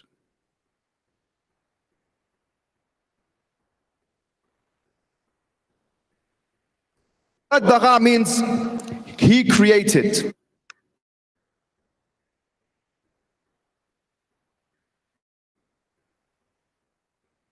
It in third person male singular. One more time. Third person male singular. You don't find a plural version of that. You don't find a pronoun which is pluralized. It cannot be 125, my friend, because 127 already in one. This is a moment 127. He's got give me wrong numbers. How it can be 125? Maybe 128. Let's see.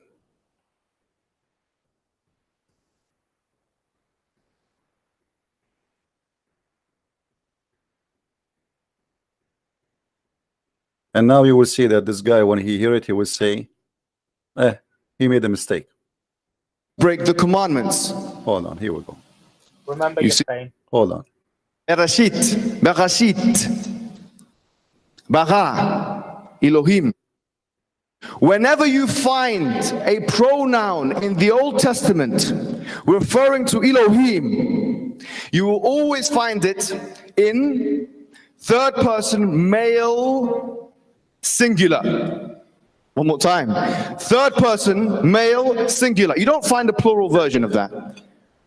You don't find a pronoun which is pluralized. So now the question will be is this. A Jew who is acquainted with the Torah, with the Old Testament, why would one ask him to realign his belief, his theological doctrines, into believing in a triune God, when in fact he's been instructed quite explicitly, in fact, in the Old Testament, not to break the commandments? You see, it gets a little bit more interesting even when you look at the New Testament. Now we know the New Testament has different authors. There's 27 books of the New Testament. You've got. Did you hear, guys? He just said that the Jews instructed. Why he would do that? Why he would do that? So he is confirming that the Jews did not do that, and then he will confirm the 4,000 years. Hold on, hold on.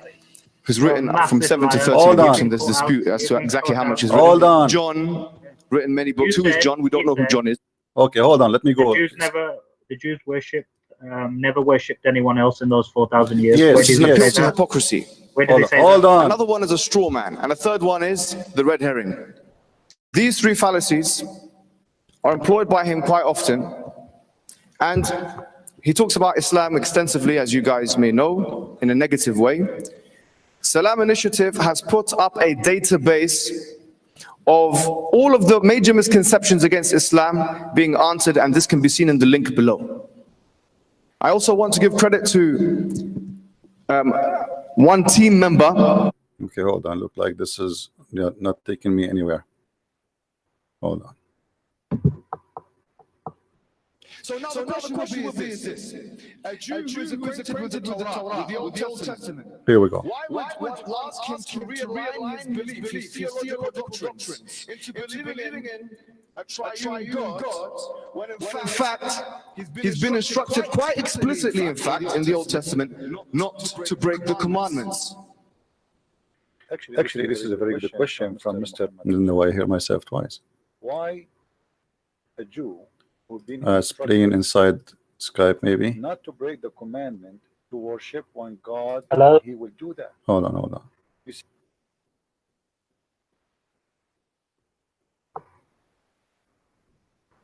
I'm trying to find where is the 4,000 years statement. Quite explicitly, in fact, in the Old Testament, not to break the commandments. Why is it that in the Old Testament you do not find the Trinity mentioned or inferred? And if it was inferred, why haven't the rabbis, the Jewish scholars, for 4,000 years of Hebrew history inferred it? Here we go. very much. Here we go. Did you hear it? For 4,000 years. 4,000 years. Did you hear it, Ali?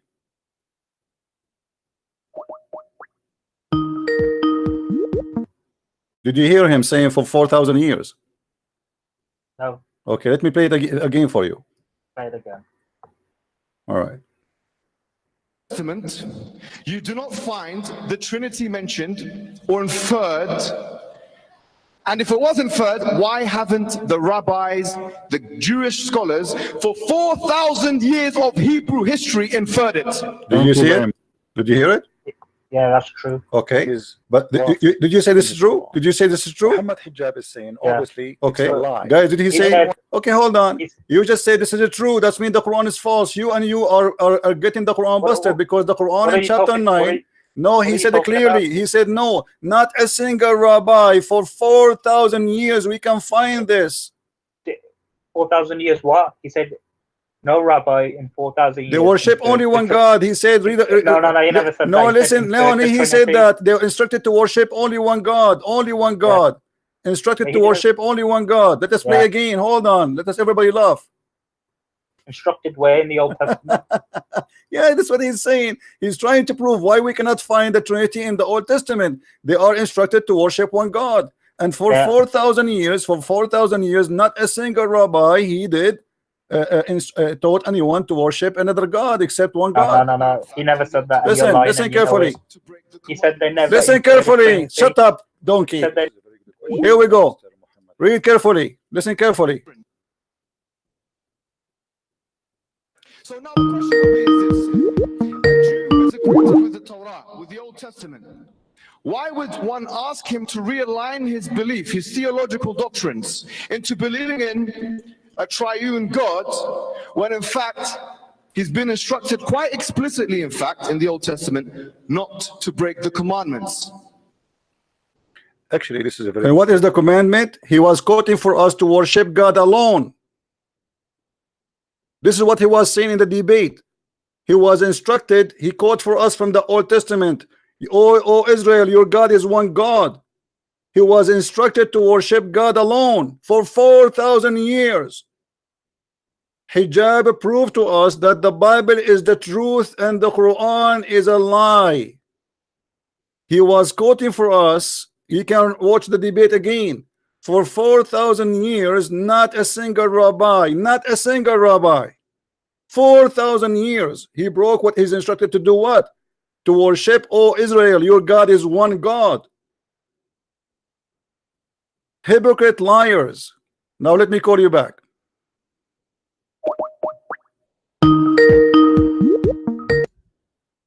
So did you hear it? Hello? Did you hear it? Yeah, he said in Okay. 4,000 years they never inferred a Trinity. No, he said that he was quoting for us that you worship one God only. Stop lying. He said the Jews, and he quote for us from the Old Testament that the Jews always worship one Yeah, they were God. instructed to.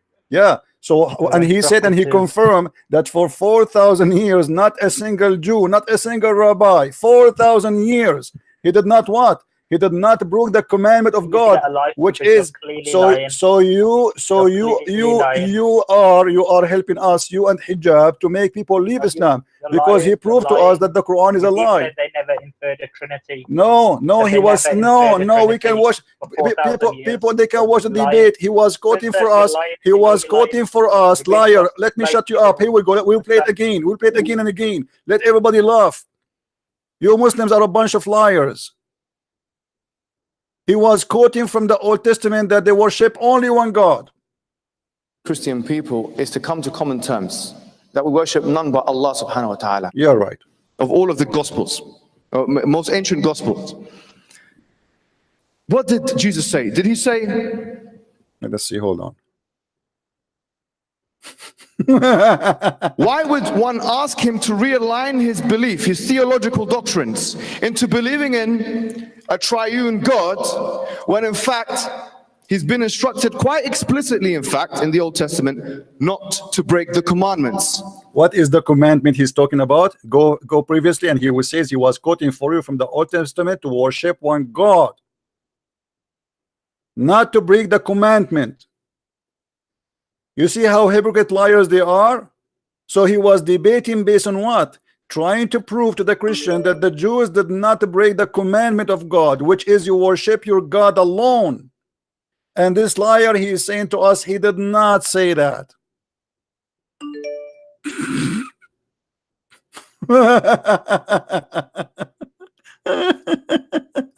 Is defined by the Athanasian Creed in 500 AD, Athanasian Creed, as one divine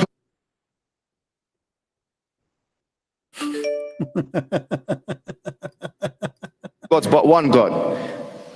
It goes. See? The Father is Almighty. Hold on. The Bible which relates to God's name. Let's take, for example, Genesis chapter 1, verse 1. Bereshit, bara, Elohim. The word bara means he created. Whenever you find anyways, so he's trying in the whole quotation from the Old Testament that the whole Bible in the Old Testament is speaking about one God. But the donkey, he forgot, because he don't know what he's talking about, that the word echad does not mean oneness as one person. It is a unity. This is what Muhammad he used in his stupid Quran when he says, say that Allah is ahad. Qul huwa Allahu ahad. Allahu samad. Ahad is coming from echad. Echad in the Hebrew is not one as a person. It is a unity. That's why the Bible says, let us find the verse, that the man and the wives when they get married, they became echad. It is not one person, it is a unity. In the Old Testament, it says when a man and a woman, they get married, they became echad. This is what echad mean. And Muhammad, he took it, he put it in his book because he is an idiot, copy paste thief. Echad is a unifying name. Here we go. Stupid idiot, he was trying to quote for us from the Old Testament what to prove that the Christianity is right. And by saying for 4,000 years, not a single rabbi broke the command of his God, which is instructed what? To worship one God.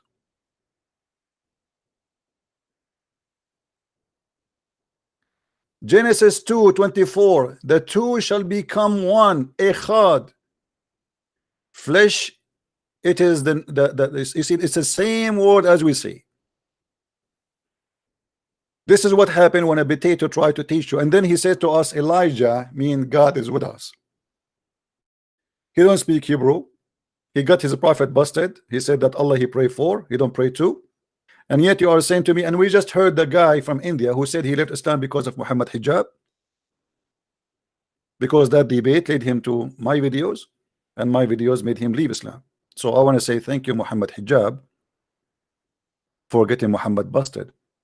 For 4,000 years, and look here, Muhammad, he copied the same word. He says, Qul huwa Allahu ahad. Say he is, Allah is echad. And even the ignorant Muslim today, they use the word tawheed when they speak about Allah. Tawheed in Arabic does not mean one, it's mean unity.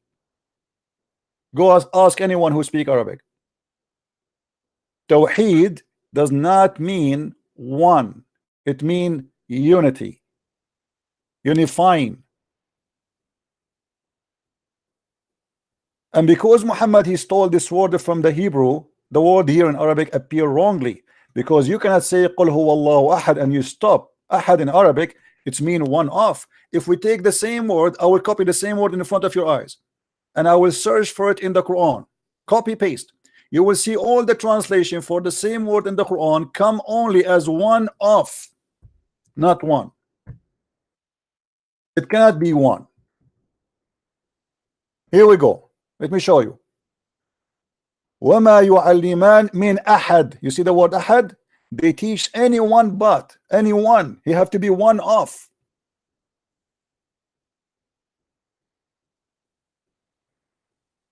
One by one. They did not teach anyone. He have to be one of many. You see, teach it to anyone. The word here ahad is translated to anyone. Different verse. Next one, chapter 2 verse number 136. The same. Here it says that those are all the prophets and we don't differentiate between any of them. So ahad here mean between any of them. This is what ahad mean. Any of them. Ahad does not mean one person. This is stupid. Muhammad the thief, he copied from the Old Testament, he put it in the Quran, and now he got himself in trouble. Let us continue. The word ahad in the Quran, this is all about word ahad. Chapter 2 verse number 285, the same word. Read and laugh. Here, ma nufarriqu min ahad. Each one believe in Allah and his angels and etc. And he says we make no distinctions between any of. This is what ahad mean. Any of, which mean any one of. He have to be one of many. He cannot be one. This is what ahad mean. Let us change the verse. Let us continue. Get Muhammad and his followers busted. Chapter 3 verse number 73. Read carefully and laugh. Here we go. Here it says again, ahad in yu'ta ahadun mithlu ma utitum. You see the word ahad? It's in the screen.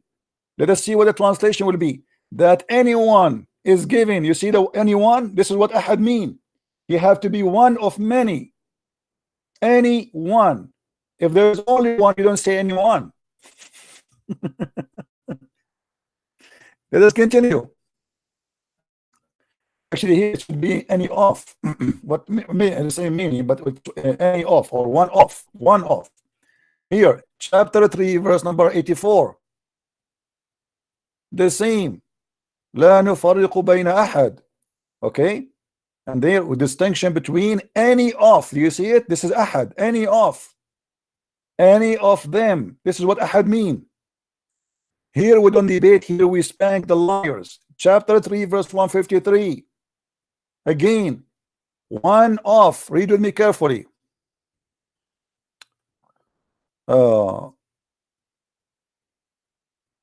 ولا تلوون على أحد.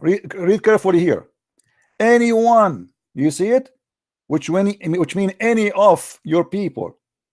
Do you see it? This is ahad. We go to different verse. The whole Quran, always the word ahad appear, always the Muslim translated as one of. One of. All. Look how many time. Look how many time. It's in these verses. All those. Only in that chapter they claim that this is Allah is one. How come? Read with me. Chapter 90 verse. Look, all of those are ahad. Read it. Chapter 35 verse 40, chapter 69 verse number 47, chapter 72 verse number 22, chapter 89 verse number 25. You can just click at any of them and see the translation. It's a scam. Here the word ahad they translate it as none. None, which means no one. He cannot be one, he have to be one of many.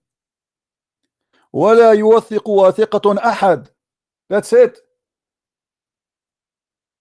This is not about one person, it's about one of many. Chapter 19 verse number 5, chapter 19 verse number 7, chapter here only in this verse the Muslims they translate the same sentence. Look, just to show you here, you see the same, guys. This is the same chapter 112 verse number 1 and verse number 4, and you will see it's the same word. Do you see it? Do you see it? The first one the Muslim they translate it wrongly, but it's the same word. Guys, is the screen clear? The same chapter, just to show you the deception of translation. I'm going to click on them. Chapter 12 verse number 4 and chapter 12 verse number 1. Both words are exactly the same words. Be my witness. And if we go now in the translation, surprise, surprise, look what will happen. Click. Here they say Allah is the one. Right? In the other one, the verse number 4, they said, but none is comparable into him. None. How the word one became none? It's the same sentence, it's the same word, it's the same chapter. Here is one, ahad, and here is ahad. The same writing, the same spelling, the same pronunciation, the same exactly. One is translated as one, and the other one is translated as none, which means anyone. Do you see how we prove it? If we change the translator, what will happen? Let us do it. Big Tal. We go to any translation you want. Which one you want? Ahmad Ali. Read and love. No one. Do you see it, guys? Suddenly, the word one became no one. No one. So how he says one, how here became one, and here its case became no one. It's the same exactly. It is one of. The word ahad never in Arabic is one. It have to be always one of. Always.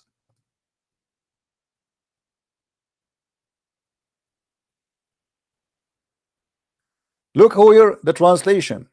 The word one became any. The same word, here translated as one. You see the hypocrisy? And this is in the same chapter. The word appeared twice. قل هو الله أحد لم يكن له كفء أحد. The same. قل هو الله أحد لم يكن له كفء أحد. Here translated as any. So how one became any if there's only one? Now the coward, he was saying to me, you know, where is this guy? Let us call him back so we can laugh. He said to me that hijab did not say that. So hijab in this debate, he made a lot of stupid things, which is wonderful for us. He said Allah he pray for, Allah don't pray to. He said for 4,000 years the Jews were instructed to worship only one God. And actually he said many things, like I don't remember what he said, which is very funny and very stupid too. But what I need more than a man, he proved to me that the Bible never corrupt. For 4,000 years the Jews, they were instructed to worship one God only. O Israel, say your God is Ahad. And he was the one who was trying to prove that to us, and we agree. The Jews worship only one God, because the Trinity is about one God, it's not about three gods. And the word Ihad mean unifying. Unity is not about one person. That's why the Bible in Genesis, it says that the man and the wife, they get married and they became Echad. The same exact word, and this is coming from the Hebrew. The word Ahad in front of us is not an Arabic word.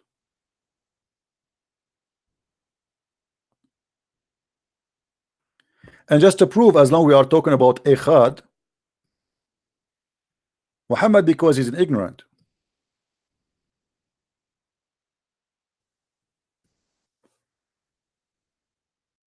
he could not understand what the Jews are doing. He's a thief.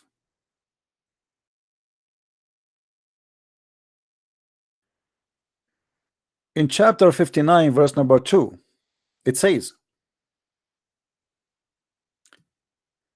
and they demolished their houses with their own hands.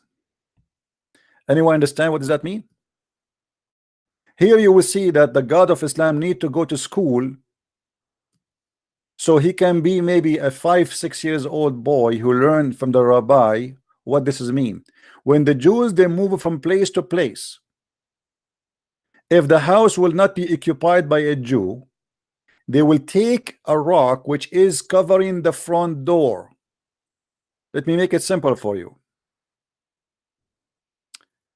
I will have to use a drawing again.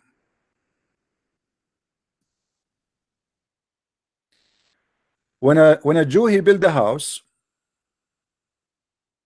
and this is his door for the house. Okay, this is a house, let us assume.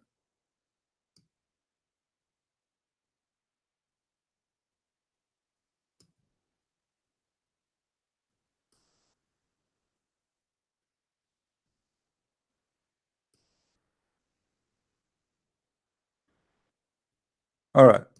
The Jew, either he put a sign here made from rocks in the top of the house. It says that verse from the Bible where it says, "O you Israel, your God is Echad." Sometimes they place it in the right side of the house here.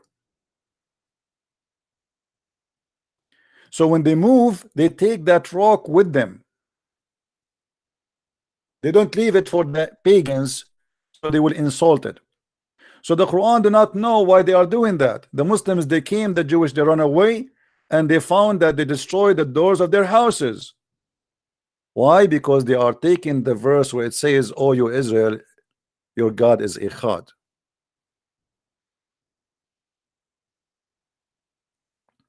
So for 4,000 years, not a single Jew worship anyone beside Elohim, Yahweh, Jehovah. 4,000 years. And this is what your idiot Mimi Hijab, he said, proving to us that the Quran is a lie, because the Quran confirmed that the Jews, they worship a person, his name is Uzair. And not only they worship a person, his name is Uzair, they worship even their rabbis.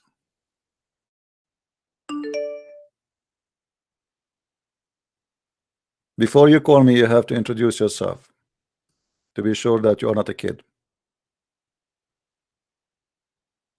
Any Abdul? In the beginning, he said to me, he did not say that. Where he mentioned the 4,000 years. The guy he watched the debate supposedly, and he claimed that he saw it. And look what Muhammad here he said, which proven Muhammad to be a false prophet again. Where we can find in the Old Testament, as long hijab is defending the Old Testament, it's very weird. Where we can find in the Old Testament, there's a guy, his name is Uzair. You see here in the translation, the Muslim, they say the Ezra. There's not such a thing in Arabic. This is not Ezra. Who is Ezra? So they could not find the name in the Old Testament. They said, okay, let us say Ezra. Yes, Ali. You admit you was lying. Yeah, I admit that you were lying. I watched the video and you cut out the bits where you No, we did not cut. We did not cut. We You play it did again cut, and you again. did We cut. play it again and again, and you are a liar, like hijab. You're a liar like So Paul. let me ask you. Because Okay, hold on. Did you say Paul? Did you say Paul?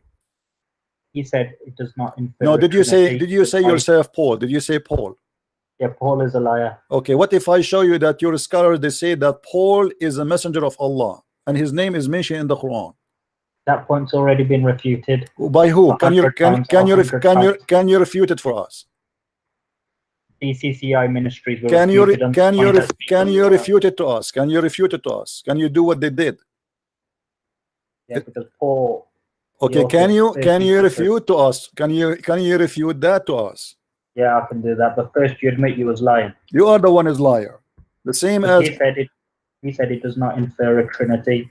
no, he said he was quoting that the Israeli they said that your God is one, and he was saying that the name of God mentioned that thousands of times in the Bible, and not even one of them is about God being per name or per person. This is the whole debate is about. Stop being a liar. And he was quoting again and again, and no, yes, he said the Trinitarian, but he mentioned before that your God is one God. Did he quote that verse? Yes or no? Yeah, that's the verse. Okay, what that verse says? Why he's quoting it? He's quoting it to prove that Israel they worship your God only, and he said He said they were only. instructed Stop being to, a liar. You are a liar. He said that they you were worship your instructed God. to, you liar. Why he was what? Okay, what is the command? He said in the video. Hold on. He You're said a liar, they're you're a instructed. filthy They are liar, instructed in Christian the. He confess. said You're they a are filthy instructed. liar, and you've been exposed. Okay, well you are a donkey, and we are laughing at you.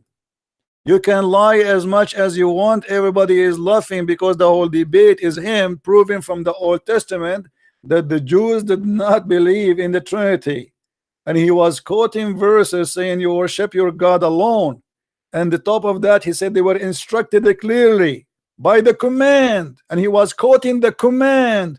And what is the command? Is to worship God alone. Stop lying. You got busted. Let us see. Do we have any Muslim? Liar. And Paul is proven to be a messenger of God from your books. You said to me you will prove that to be wrong. I challenge you. Coward.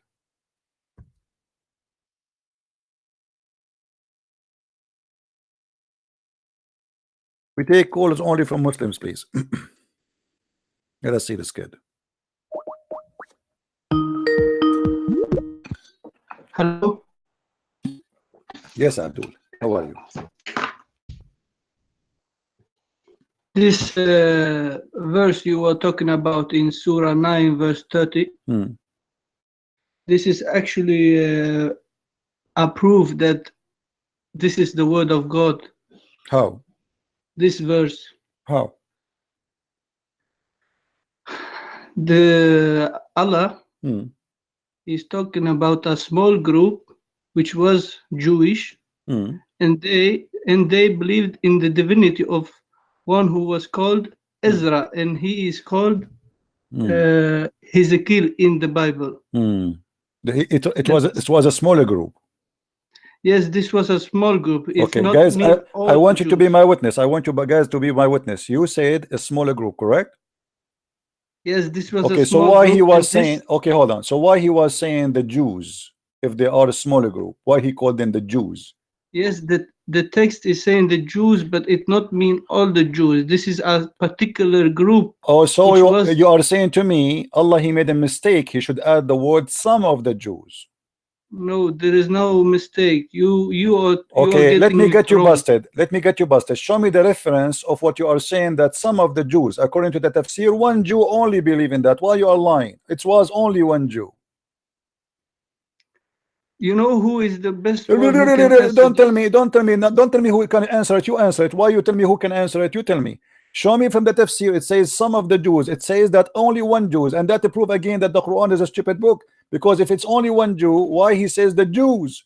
And not only that, he says the Jews, and then he said the Christians. So he is making a statement about all of them, the Christians and the Jews. Both of them, they worship a person. His name is his name is Israel, and the other one, his name is Christ.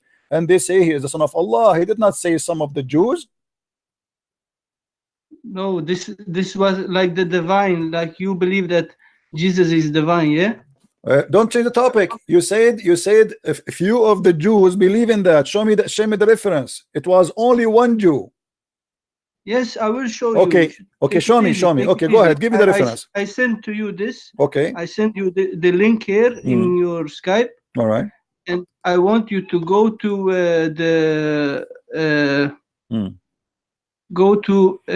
when it's in 3 minutes and 20 seconds. We can play videos. Give me a reference. Give me a reference. Don't give me videos. Just to be stupid. Here. Give me a reference. Don't give me YouTube. We cannot play YouTube. We have limited. We cannot play YouTube many. We can play for a second. It's a short, and it's my a friend. rabbi who Give me. I don't care. Give me the reference. Which scholar he say what you are saying, and we will open it, and this everybody is a will see. Rabbi. What rabbi? This is a stupid. This is Toby Singer, right? He said clearly that we don't have such a book. We don't have such a name. He said we don't have such a name. Is that Tuiva Singer? Is that Tuiva Singer? Is that Tuiva Singer? He said we don't have such a name. We never heard of such a name. He said that clearly. No, he says that here that it was they have discovered that there was a Jewish group believe that Ezra, my friend, first of all, there's no guy, his name is Ezra in the Quran. It says Uzair, and Ezra is not Uzair. Do you see it? Yes, this Jewish. No, but this guy, his name is Ezra. And at the same time, if you say to me they discover, how in the world your God, he says the Jews, they say. Why he is saying? Because those will not be Jews if they are worshiping that, if they are doing that. As an example, today we have people, they call themselves Jehovah's Witnesses. We call them Jehovah's Witnesses. We don't call them Christians. They are the Christians. So if you say that Jehovah's Witnesses are the Christians, people will laugh at you. If we say the Mormon are the Christian, people will laugh at you. So you cannot call them the Jews if they are not Jews. So your God here, he made a poo-poo. Same time, not only they worship Uzziah. What about verse number 31? It says they took their rabbis as God. Yes. Okay. But can you name for me the rabbi? Don't jump. Can you name for me? Now you cannot answer. Give me the reference. Can I answer? Yeah, give me the reference. Can I answer? Okay. Can you just be quiet? You see, 20 seconds. because you are trying not to answer, I will go myself and show you the reference. Do you want that? Do you want that? Do you want me to show you? Do you want to show you the reference? Can you stop talking so I can answer? But why you don't want to give me a reference? Why you don't let me answer? I will let you answer, but why you don't give me a reference? You are talking to me. I give you the link. Why don't you open this is a video. I don't play videos. Give me a reference. This is a rabbi who talking. I don't care. I don't care who is he. This is a stupid answer. Give me for us. We have books. Either you show me from the Bible or you show me where it says in your books that there is a groups, only a group. It says that according to tafsir, it says there's only one person.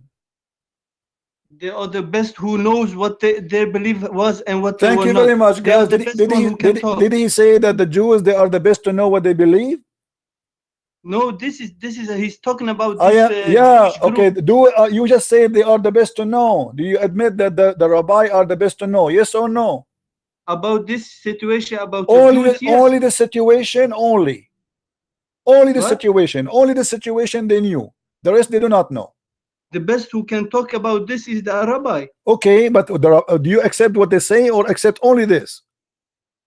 They have discovered that there My was friend, a where we group discover? who Show me. believed. Okay, show me the reference. The guy, whatever he said to you in the video, show me the reference where we discover that. I give you the link. I No, challenge don't you give to me. open the Go link. and give me a link of a stupid I challenge video. you. Why you don't? Why are you First of scared, man? all, the guy you gave me, he is no rabbi. He is a donkey. Secondly, Of yes. course, but it don't go down your throat. He's a donkey. No, no, because you have to give me reference. Give me reference. What the rabbi said to you? Give me the reference. So let's open it. He's a Jew. He know better than Who you. cares? Man. Okay, here's a Jew. He knew better than you then.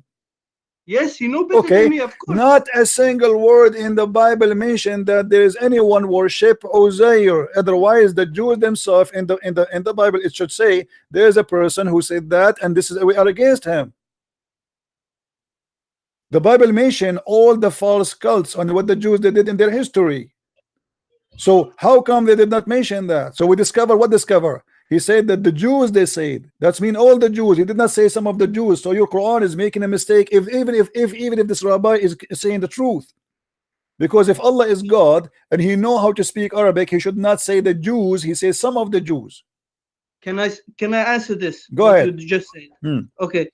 The Quran is not a fairy tale book. He don't speak like me or you. You understand? How? This is how he speak in his way, you know. And if you want to know a history, you have to go and see the history. Okay. If you want to see what it's about, he don't speak in like a history book or fairy tale book. So how the Quran says, as long as we are talking about fairy tale, okay, we are talking about okay, we are talking about fairy tales and the Jews. How come that Allah he says that Suleiman he have a flying carpet?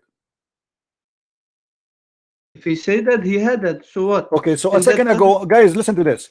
The Quran is not a fairy tale book, but the Muslim believe that Suleiman he have a flying carpet, and he don't have a problem with that. So how you say to me is not a fairy tale book, and you believe that Suleiman he have a flying carpet can fit for 600,000 chairs, and he carry all his kingdoms and all his donkeys and all his horses and all his soldiers in the top of flying carpet?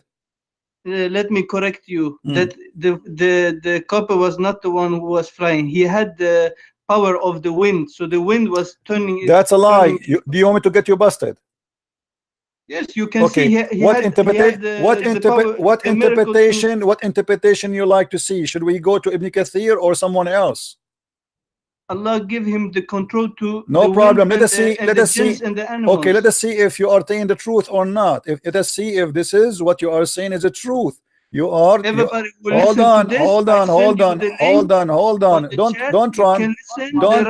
Don't run. Yeah, the rabbi agree with me, not with you. You Muslims are a bunch of liars. Here we go. This is Ibn Kathir. This is Ibn Kathir. This is Ibn Kathir fairy tale stories Quran. Look at this. This is stupid. This cannot be God. This is Ibn Kathir. Read with me carefully. You say that Allah he controlled the wind. Yes, he controlled the wind, but he have a flying carpet. Control the wind. Read carefully. Read carefully. Here we go. This is your scholar Ibn Kathir. Unless you want to say Ibn Kathir is a liar too. Read carefully with me. And by the way, the translation in English is funny and it's stupid. It's not true. But anyway, let us see. Here we go. Solomon, who was the one who get control of the Okay, wind. no problem. Yes, Suleiman, he controlled the flying carpet. And to Suleiman, we subjected the wind strongly, ragging means we subjected the strong wind to Suleiman. He can continue explaining. And we, of everything, we are all knower. He had a mat made of wood on which he would place the equipment of his kingship, horses, camels, tents, and troops. And then he would command the wind to carry it. Do you agree with that? He commanded the wind to carry. Did you? To carry what? read? To carry the mat. Yes, the wind. Well, this is what the flying carpet is. The flying carpet that the wind is going to carry the mat and the fly. This is what the flying carpet is. So he command the wind, and the wind go underneath the flying carpet, and it carry him. So you believe, and he put his horses, his troops, the whole kingdom, the whole kingship is in the top of flying carpet. Yes, he had the capacity to How do big? that. How big this flying carpet to fit for 600,000 chairs and all the camels, all the horses, all the chickens, all the donkeys, all the animals in the top of it? How big it's it the is? wind. It's the wind. You don't My understand. friend, it says here there's a mat. He had a mat made of wood. Do you read? Do you know how to read? He Yes, had a but mat. this wind take up the mat. Okay, how big the mat is to carry all the kingdom? The whole kingdom is a I flying. don't care how big. My This friend, is the not Trump. a big thing for me. What do you mean? How big it is? The whole kingdom of David, of Solomon, is flying. How many?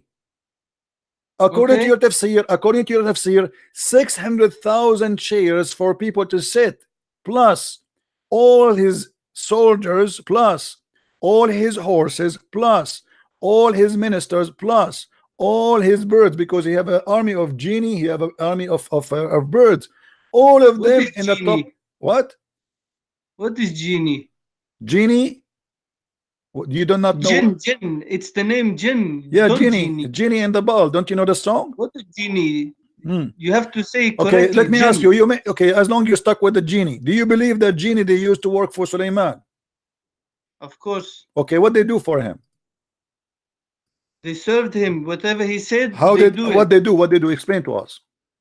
Everything. They was like they did everything which he Like commanded. what? Like what? Give us an answer. Like everything. If you wanted to do something, they do it. Okay, is it true? You keep saying everything. Is it true that they die for him and they bring him jewelries from the ocean? I have not heard about that, so I cannot comment. This is from the Quran. وَمِنَ الشَّيَاطِينِ مَنْ يَغُوصُونَ لَهُ. So Sulaiman, he have a team of genie, shaitan. They are shaitan, not only genie, they are shayateen. They die for him to get him jewels from the ocean. Is that a fairy tale story or this is true? If the Quran says that, that's true. Everything in Quran is 100% true. Okay, let me ask you a question. If shaitan, he died for Sulaiman to give him jewels, that means shaitan is a good guy. Shaitan, it's not talking about this shaitan you thinking about. This is a jinn. No, it says shaitan, doesn't say jinn. But Shaitan, you have to understand no. there are different shaitans. You must Doesn't matter. understand Are this. you saying? have no Are you clue, saying huh? to me? Are you saying to me this is a Muslim shaitan? It's not about Muslim shaitan. I'm There are asking you. different Don't tell me shaitans. different shaitan. No, shaitan is shaitan. Is he a Muslim shaitan or he You are is? not the one who choose. You are not a Muslim. I You am don't asking know you. what I'm asking you. Is he a Muslim shaitan or not a Muslim shaitan? Either you say he's a Muslim shaitan or you say he's not. He's a jinn, and he was He was commanded not to listen called. to Sulaiman. He was called shaitan in the Quran. Don't play games. He was called shaitan, and shaitan means Satan. So Satan, he worked for Sulaiman. Don't play games. He did not say genie. He didn't say genie. He said shaitan. Shaitan is a genie. Yes, this is the kind, but he is a Satan. So he said shaitans, and not only shaitan, shayateen, which mean many of Satans. They die for him. Do you agree with that? Is he a Muslim shaitan or he is not a Muslim shaitan? In the Arabic, what does it say if you read? You do not know Arabic, don't you? Can you read? Do you know Arabic? No, I do not know. Come on, read.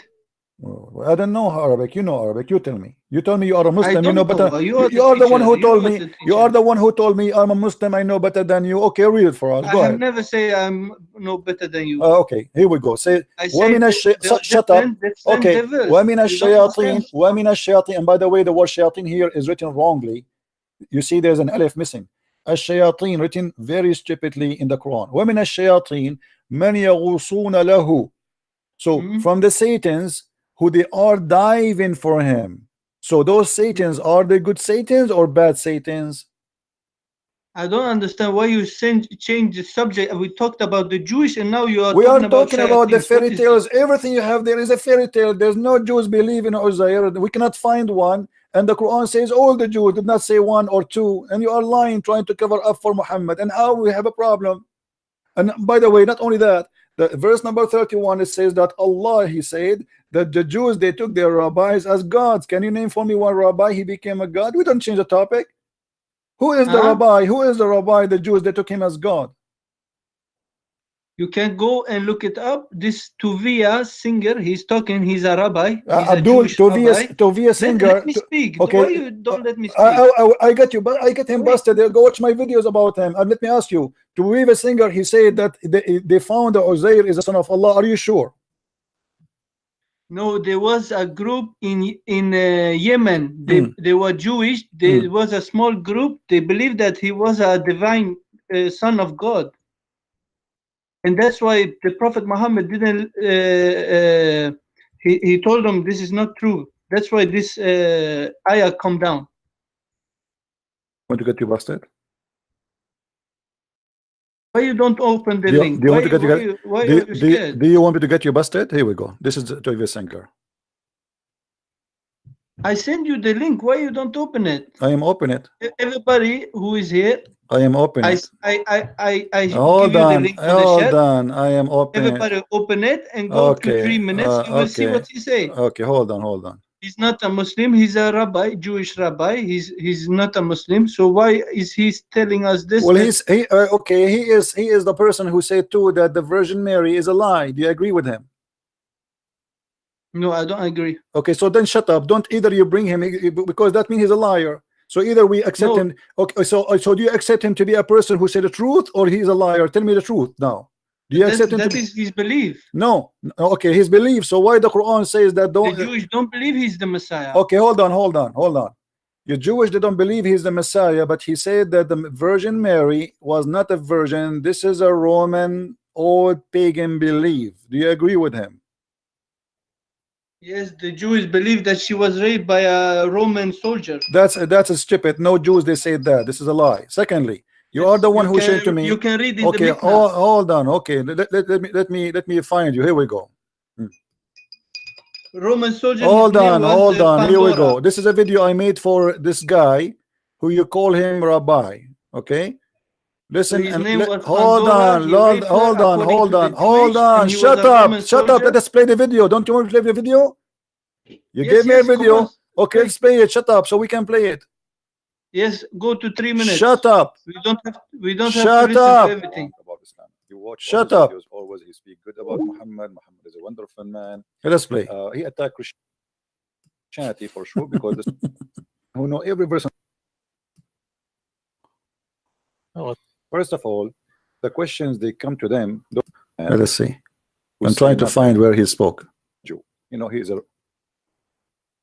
9. It's the chapter. See, he's a person who know every verse on the Quran right away. And he start like he's a very professional Jew. 9. It's the chapter. See, was for him before, but they claim that they just received the question, and the guy supposedly he knew what he's talking about. Listen carefully. That's an interesting question. That comes from the Quran, it's chapter 9. It's the chapter. See, he is a person who know every verse on the Quran right away. What I'm trying to explain here, guys, those people, they are false people. They, he claimed that he just received a question, and he was surprised, and he hold his beard, and he says, I think this was in Quran chapter 9, but this guy, this is a question they have it from before, and they prepared themselves for it. Listen what he would say about Uzair. And he start like he's a very professional Jew. He start like scratching his beard. Yeah, this is in chapter 9 verse number. Supposedly he knew the Quran by heart. Go ahead. Called repentance, or it's at-tawbah. See, and it's the chapter 9, Surah 9 verse 30. Even he know the verse number. And there it says that the Jews say that that Ezra is the son of God. The Christians say that the Christians say that the Messiah is the son of God. They speak with their mouths, but they really have essentially. Look how professional this Jew is. He's trying to remember. They speak in their mouth. Amazing actor. I mean, look, he can quote it word by word, but he cannot remember it still. You see, like he's reading it, but is something they received from the past, and they're speaking absolutely nonsense, and essentially the and God and Allah is against them because what they're saying essentially is a perversion, something essentially like that. And it was so. Now, what's very intriguing about this passage in the Quran is that, of course, everybody who reads it is going, wait, I don't know any Jew who believes that Ezra a great prophet, and incidentally is considered a prophet in Islam as well. First of all, it's not Ezra, it is Uzair. I don't know any Jew who believes that. Guys, Ezra is a prophet in Islam too. There's a prophet in Islam, his name is Ezra. Look at this poo-poo. Nice to meet you. In Islam, there's a prophet, his name is Ezra. Can you show me where it gets from Abdul? Brother, I like your beard. I know you work in jewelries. I know you are making good money from the Muslims. But when you make a lie, I mean, okay, show us where in Islam the Quran teach that there's a prophet, his name is Ezra. I want to see the name, please. In Islam, there's a prophet, his name is Ezra. What a potato. Scratch your beard stronger. Maybe the information would be fixed. Ezra was the son of God. And we say the son of God, that means the son of God in a Greek sense, in a the way Christians believe that Jesus was the son of God, that he was divine. Okay? There's another term, son of God, to separate that all Muslims believe that we're all children of God. That's not the. Look at this lie. He just said this guy is a fraud. He said the Muslims, they believe that all of us, we are children of God. Let me shut him up. This is not what the Quran is talking about. This is number one. Number two, the Muslims don't believe in that. You're a liar. Here we go. This is the Quran.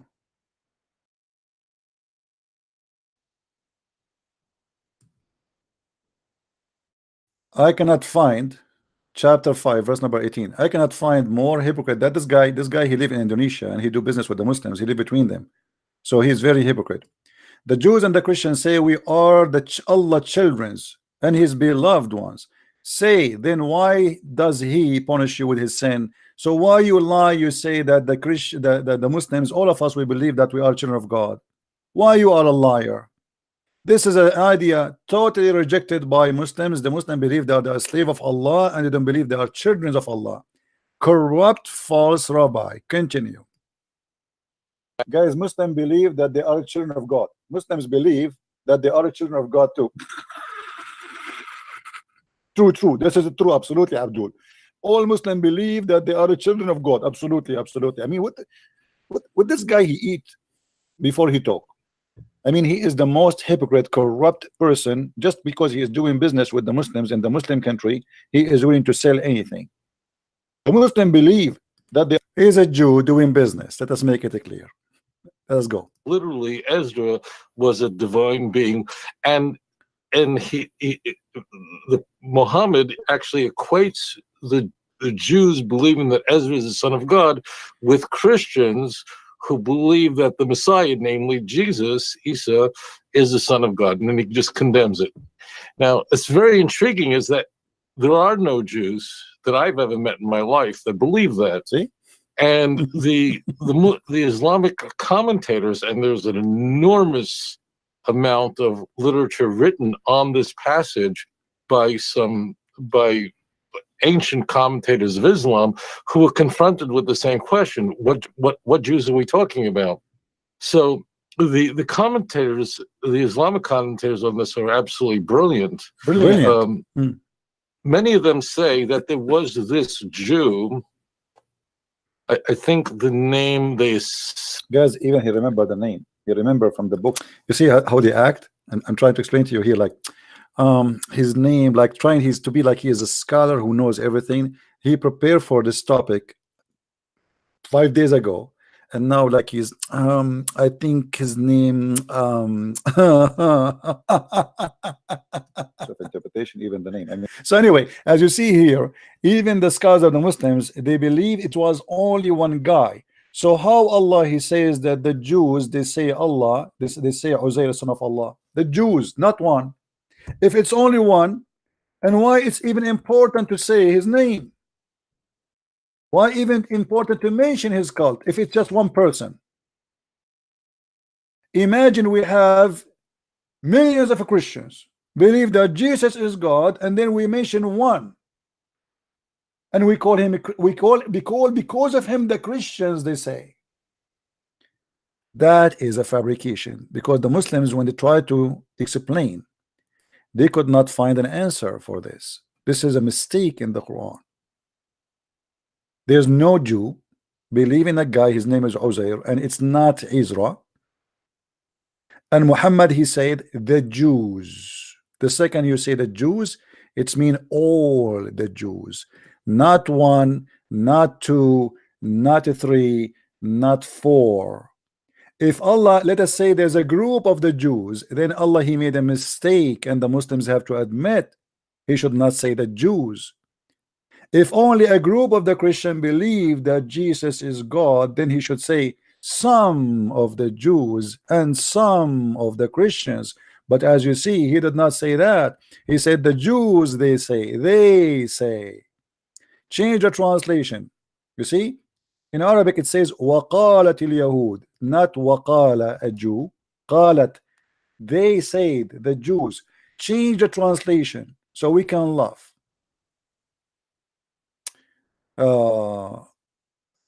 Translation of who is the translator here?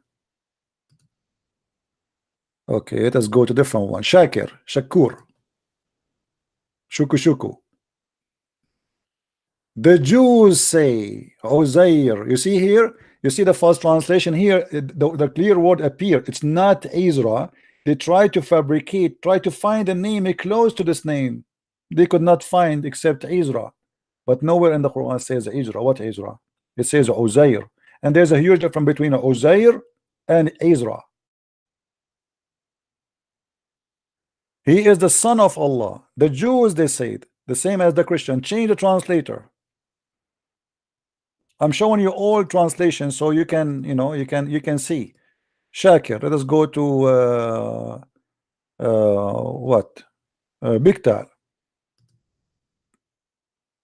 It's the same garbage, But anyway, obviously it's a mistake. And you notice that this guy, he decided not to talk about the fairy tale, because you are the one who mentioned to me the Quran is not a fairy tale book. But when we get him busted, that shayateen, they work for Allah to collect money for Allah, because Sulaiman is a prophet of Allah. Let us call him back and see why he's trying to run away.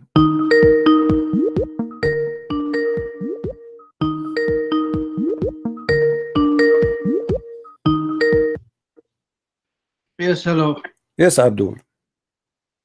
So you say this Tuvia singer, he's making an act, huh? Well, yeah, obviously. Don't you think so? So what is your proof that he do that? Obviously, did you hear the topic?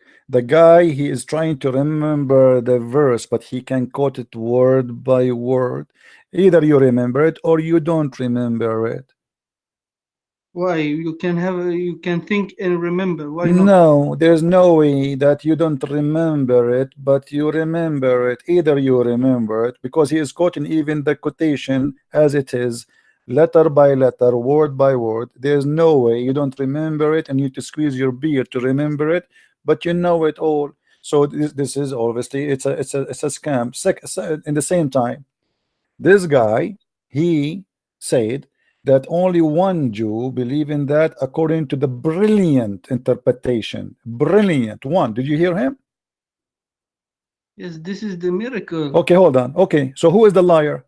Brilliant interpretation. All of them agree that only one Jew. You told me that he said that there's a group in Yemen, they did that. So why do your scholars, they say one Jew and he said the group as according to you? Which one of them is liar? But it can be a group or it can be one. We don't know. No, we know. The Quran says the Jews. The Quran says all the Jews, not one Jew. But The it Quran can be one particular. No, it cannot be one. It cannot be one, because simply it says the Jews. The Quran, don't you Muslims, you claim that the Quran is a powerful Arabic? Yes, So if there is a guy that, now, if there is a guy, secondly, this is a mistake, because if there is a guy now believe that Rashad Khalifa is a prophet, is he a Muslim or he's out of Islam? No, he's out of Islam. Okay, so can I say the Muslim believe Rashad Khalifa is a prophet, or I should say that he is not a Muslim? No, you don't understand that this is talking about a group, you know. My friend, where is the group? What the group? I'm asking you. If Rashad Khalifa, he have a group too. Rashad Khalifa is not one person. He have a group. Can I say that the Muslim believe Rashad Khalifa is a prophet, or this is not true? You said no. So here, even if this is true, this is stupid, because the Jews don't believe in that. This is the miracle. This is the proof that this is a word. How this is a miracle if we cannot find Uzair in the whole Bible? Can you find me the word, the guy, his name is Uzair, even in the Old Testament? I want to see it. There is no such a name. So the name is wrong. We cannot find anyone believe. Names in the Bible are corrupted. Can you find me? Okay, what do you mean corrupted? The names of the Bible corrupt? Jesus, what is his name? Yeshua. Yeshua. Why you say Jesus? Because this is when they translate, they could not make the same letters in Hebrew. There's letters in Hebrew, they do not exist in the Greek. How come? There's no like you. What say to me the name of your prophet? Say to me the name. Say to me the name of your prophet. No, but you understand. No, say to me the name of your prophet. Stop. Say to me the name of your prophet. Was his name Jesus? Say to me the name of your prophet, please. Say to me the name of your prophet. Go ahead. His name is Muhammad sallallahu okay, alayhi so why the majority of the Muslims? Okay, his name is Mustafa. Okay, hold on. Okay, so his name is Muhammad. So why in English you say Muhammad? Why in English you say Muhammad, not Muhammad? Muhammad. But I cannot find in the English anyone saying Muhammad. He says Muhammad. Which one is correct? What are you talking about? If we read the English translation, we see that the name of your prophet became Muhammad, not Muhammad. You're talking about Muhammad, or what are you talking about? Yeah, now? in English, the name is Muhammad. French people, they say Muhammad. So is that the same name, or you don't accept it no more? So the same in the Hebrew, there's letters are exist in the Hebrew, or not exist in the Latin language. So they have to replace the letters. Here they go, you do the same. Muhammad is coming as Muhammad. There's nothing is called Muhammad. It is Muhammad. Now you said to me a second ago, his name is Muhammad and his name is Ahmad. How he have many names and his name is Mustafa? Explain to us. How can Jesus has many names? His name He's is God. Jesus. His name is All the isn't it the Quran says that all the beautiful names belong to Allah? Yes. Okay. Is Muhammad Allah? No, he's not Allah. Okay, so God he have attribute. Why Muhammad he have many names? Explain to us. This is the name we gave him because he was the chosen one. He was the most. You gave him. You gave him. Praised. You are the one who gave him those names. No, not me. Who gave him those names? I don't know, but this is his names. Okay, his name is Muhammad or Ahmad. Why the Quran says once Muhammad, once he says Ahmad? Because this is the name he have. The guy he have two names, three names, four names in the same time. Who is Esau? Who is what? Esau. Oh, Esau. I don't know. You tell me who is Esau. You don't know your religion so good. No, this I do not know. You tell me. Name for Jesus. Okay, so you are saying to me your prophet he copied Esau? No, his name is Isa. Isa. So what Esau is? So why you don't call him Esau? You see, he's copying the Greek. You see how stupid you are. Used to prove to me that Muhammad is a false man. If we go in the Quran, we will find that Allah he called the name of the book of the Christian. What do you know the name? Which? The name of the Christian book in the Quran. What is the name of the Christian book? The name of the Christian book. You don't have a name, but it's called the people of the book. No. Ahl al-Kitab. You are being stupid now. This is Injil. Ahl al-Kitab. You never heard the word Injil? Injil means gospel. Okay, Injil. But isn't it this is a Greek word? It's not a Greek word. Really? Who is the donkey said that to you? Who said that it's a Greek word? You can go right now and search. This is why you say Angelican Church. Do you know what Injil means? Injil is about the good news. The good news why Allah is using a Greek word in his holy Arabic Quran. if this is a Quran, here we go. Do you see the word Injil? If this is a Quran written in Arabic and Jesus was sent to the Jews, why his book is in a Greek? Yes, this is a big question. Why? Why? You tell me why. Why Allah he chose the name which is the Greek name? Allah he approved the Greek name. Why Allah he did not choose? Why Allah is not using the name which is the name which should be according to him? This is the Greek name. How you say the gospel in Arabic? Injil. We don't have Arabic. We say Injil too. We say Injil. So your God. You don't have any word for gospel? This is Injil. I told you Injil. Are you stupid or what? This is not in Arabic. This is not Arabic. This is a Greek, because we don't have the Bible in Arabic. We have translation. The Bible written in Hebrew, in Aramaic, in Greek, and we Arab Christian, we use the word Injil. Your prophet is copying the word from the Christians. He cannot be God. He is copying what the Arab they are using, the Arab Christian they are using. So here, but by doing that, he proved that he's false. Why? Because this is a Greek word, and this is the name of the gospel in Greek. So why Allah is quoting the Greek? And the same for Esau. Isa is Esau. This is Esos. So Muhammad, he is copying. He claimed that his God taught him, but the fact your God is learning from the Greek about Christianity. Why didn't he choose the name Jesus? There's no name Jesus. You're crazy. This is a translation later. This is Jesus and coming from the Esos also like in the Spanish they say Jesus, I think Jesus, right? So depending on the language. So this is coming all from the word Yeshua, or in Arabic we say Yeshua. You're a prophet, obviously he is a thief. He is copying from the Injil, which is the Greek book, claiming that this is what God told him. If your Allah is the one who gave him the name, then you need to explain to me why he did not quote the name in Hebrew. If Jesus was sent to the Hebrew, why his book name is in Greek? Let me ask you, what is the word for gospel in Arabic? I just told you we don't have one. Are you stupid or what? We use Injil. We use the Greek word. We don't have one because we are not given a book in Arabic. Don't be stupid. We are given Injil. So we in our churches we use the word Injil. You are being dumped now. So the word Injil is a Greek. Muhammad, he took it from us. Why Allah why you claim that this is from God, but yet he is calling the book which he sent to Jesus Injil? So why are you listen, lying? Abdul, listen. Jesus Injil is in Arabic name for gospel. No, it's not. It's a Greek word. Yes, it is. Why are you lying? What is Torah? In which language is Torah? Torah is a Hebrew.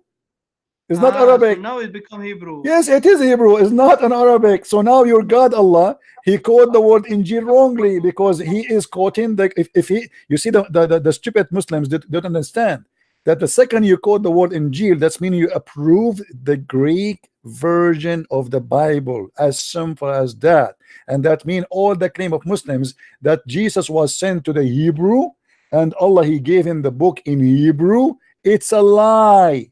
Because as you see, the name which Allah he chose to name the book which he sent to Jesus, he chose the Greek word.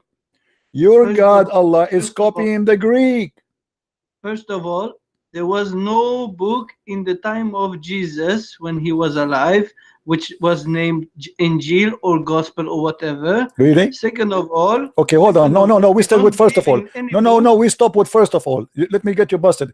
Isn't it you? It's it in front of us. Are you stupid or what? How you say to me that he was not having a book? It's called Injil in his time, and the Quran says, "نزل إليك الكتاب بالحق مصدقا لما بين يديه," which is the Injil. And let us go and see what Jesus received from the Quran. Here we go.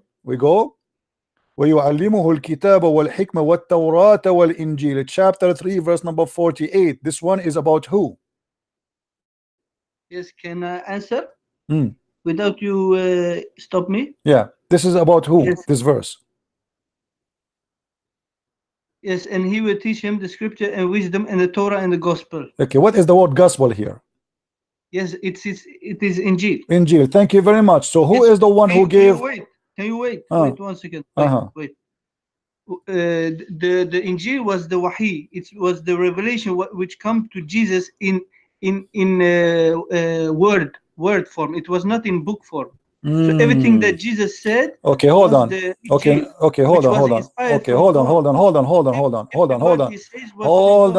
on. Do you see here it says وَيُعَلِّمُهُ الْكِتَابِ? It says in front of us وَيُعَلِّمُهُ الْكِتَابِ. What does the word kitab mean? But this is how you say it. It's in the tablets in the heaven that is only God can see. You know, it was not. Okay, guys, hold on. Here we arrive to Israfil. According to you Muslims, Allah have a book and He put it between the two eyes of the angel Israfil. Is that correct? It's a tablet which is in the heaven. I know. Is it true that Allah He put the tablet between the eyes of the angel Israfil? Why are you talking about this, my friend? I am talking about this because you are saying to me that Allah is teaching her. Okay, hold on. Okay, let me show you what you just said to me. Allah He have a book. It is between the eyes of the angel and He is teaching Jesus from that book. Did you say that? It is written in the tablet. No problem. Okay. So Allah have a book. Hold on. Allah has a book and He is teaching Jesus from that book, which is between the two eyes of the angel. Yes or no? I don't know what you're talking about. You just said that. You just said to me, I said to you, what is the kitab? You said to me, Allah have a book. He have a tablet. So Allah he have a books. What books? Books. It's the Injil, it's the Torah, it's the Sabur, it's the Furqan. Furqan is Quran. So a second ago, you see how stupid you are. A second ago you told me that Injil is not a book. Now you're saying to me it's a book. But it's in the tablet form. Tablet in the heaven. Okay, where is the tablet? It's in the heaven. Where? In the heaven. Where? Is it a true? Why you want me to give you yes, there's a location between the eyes of the angel Israfil. Yes or no? I don't know what you're talking about, so I cannot say yes or no. Okay, if you want me to show you. Show me, then we can talk. I don't know what you're talking about between eyes and between legs. All right. Okay. اللوح المحفوظ. محفوظ, what does that mean? Protected. Yes. By who? Protected in the heaven. By who? By who? By Allah. Not by Allah. By Israfil. Okay, if you want Israfil. Let us read together and laugh. All right. تفسير القرآن العظيم. Okay. Let us see. Your stream have what? My stream is not coming? No, it's coming. It's fine. Is my stream coming, guys?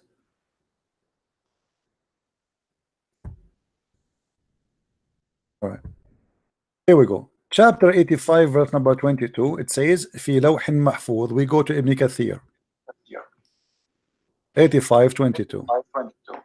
What you want to come with this? Hold on. You said to me, show me. I told you between the two eyes of an angel, because that will prove to us that Allah is a false God.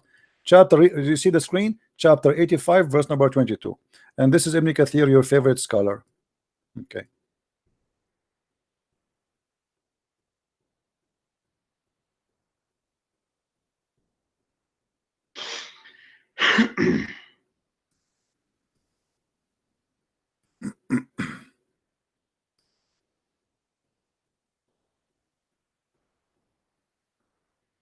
But you know why nobody want to debate with you? Yeah, we know. Here we go. Read with me. You know why? Okay, read with me. Okay. You see, guys, here, the Muslim translation in English, this is a proof again that Muslims are a bunch of liars. في لوح محفوظ, I open in English. It's taken off. I cannot find it in English. If we go in Arabic, we will find the following. In English, they took off where it says that Allah He put between the two eyes of the angel Jibreel. This is the English one. I cannot find that. If we go to the Arabic Ibn Kathir, read carefully with me. It says, and you speak Arabic, right? No, I don't speak Arabic. Oh, I forgot. Okay. Read, guys. Whoever speak Arabic, read with me and laugh. Why the Muslim they lie? Because this is funny and stupid. And he says, from, etc., etc. He said, وقد روى البغوي عن blah blah blah blah. Okay, and مقاتل ابن جريج عن مجاهد and Ibn Abbas said, إنه في صدر اللوح لا إله إلا الله وحده. In the front of the book it says لا إله إلا الله only, and his religion is Islam, and Muhammad is his messenger. In the top of the tablet, Galaxy 10, it says Shahada. Okay, just to show you how the hypocrisy, and they worship a man. Allah himself, he wrote in his tablet, which nobody can see, there's no God but Allah, and Muhammad is the messenger. That's it. Okay, and now we continue. And he says, and he وقال واللوح لوح من درة بيضاء طوله ما بين السماء والأرض. And the board, the tablet of Allah, is made from white pearl, and his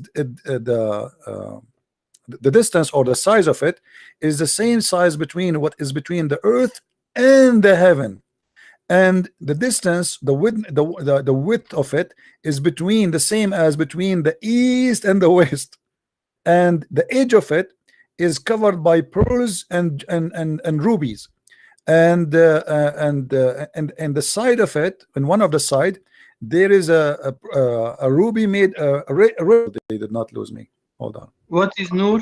Hold on. Light. Ah. Did the guys lose me in the screen? Yes. Okay, yes, hold on. It's black. Okay, give me a second.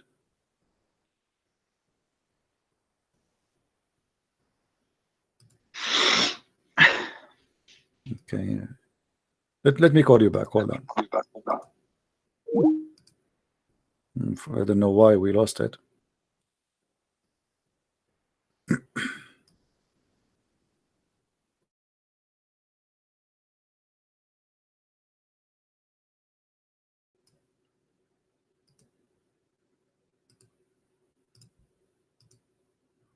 Okay, I hope now it's coming, guys.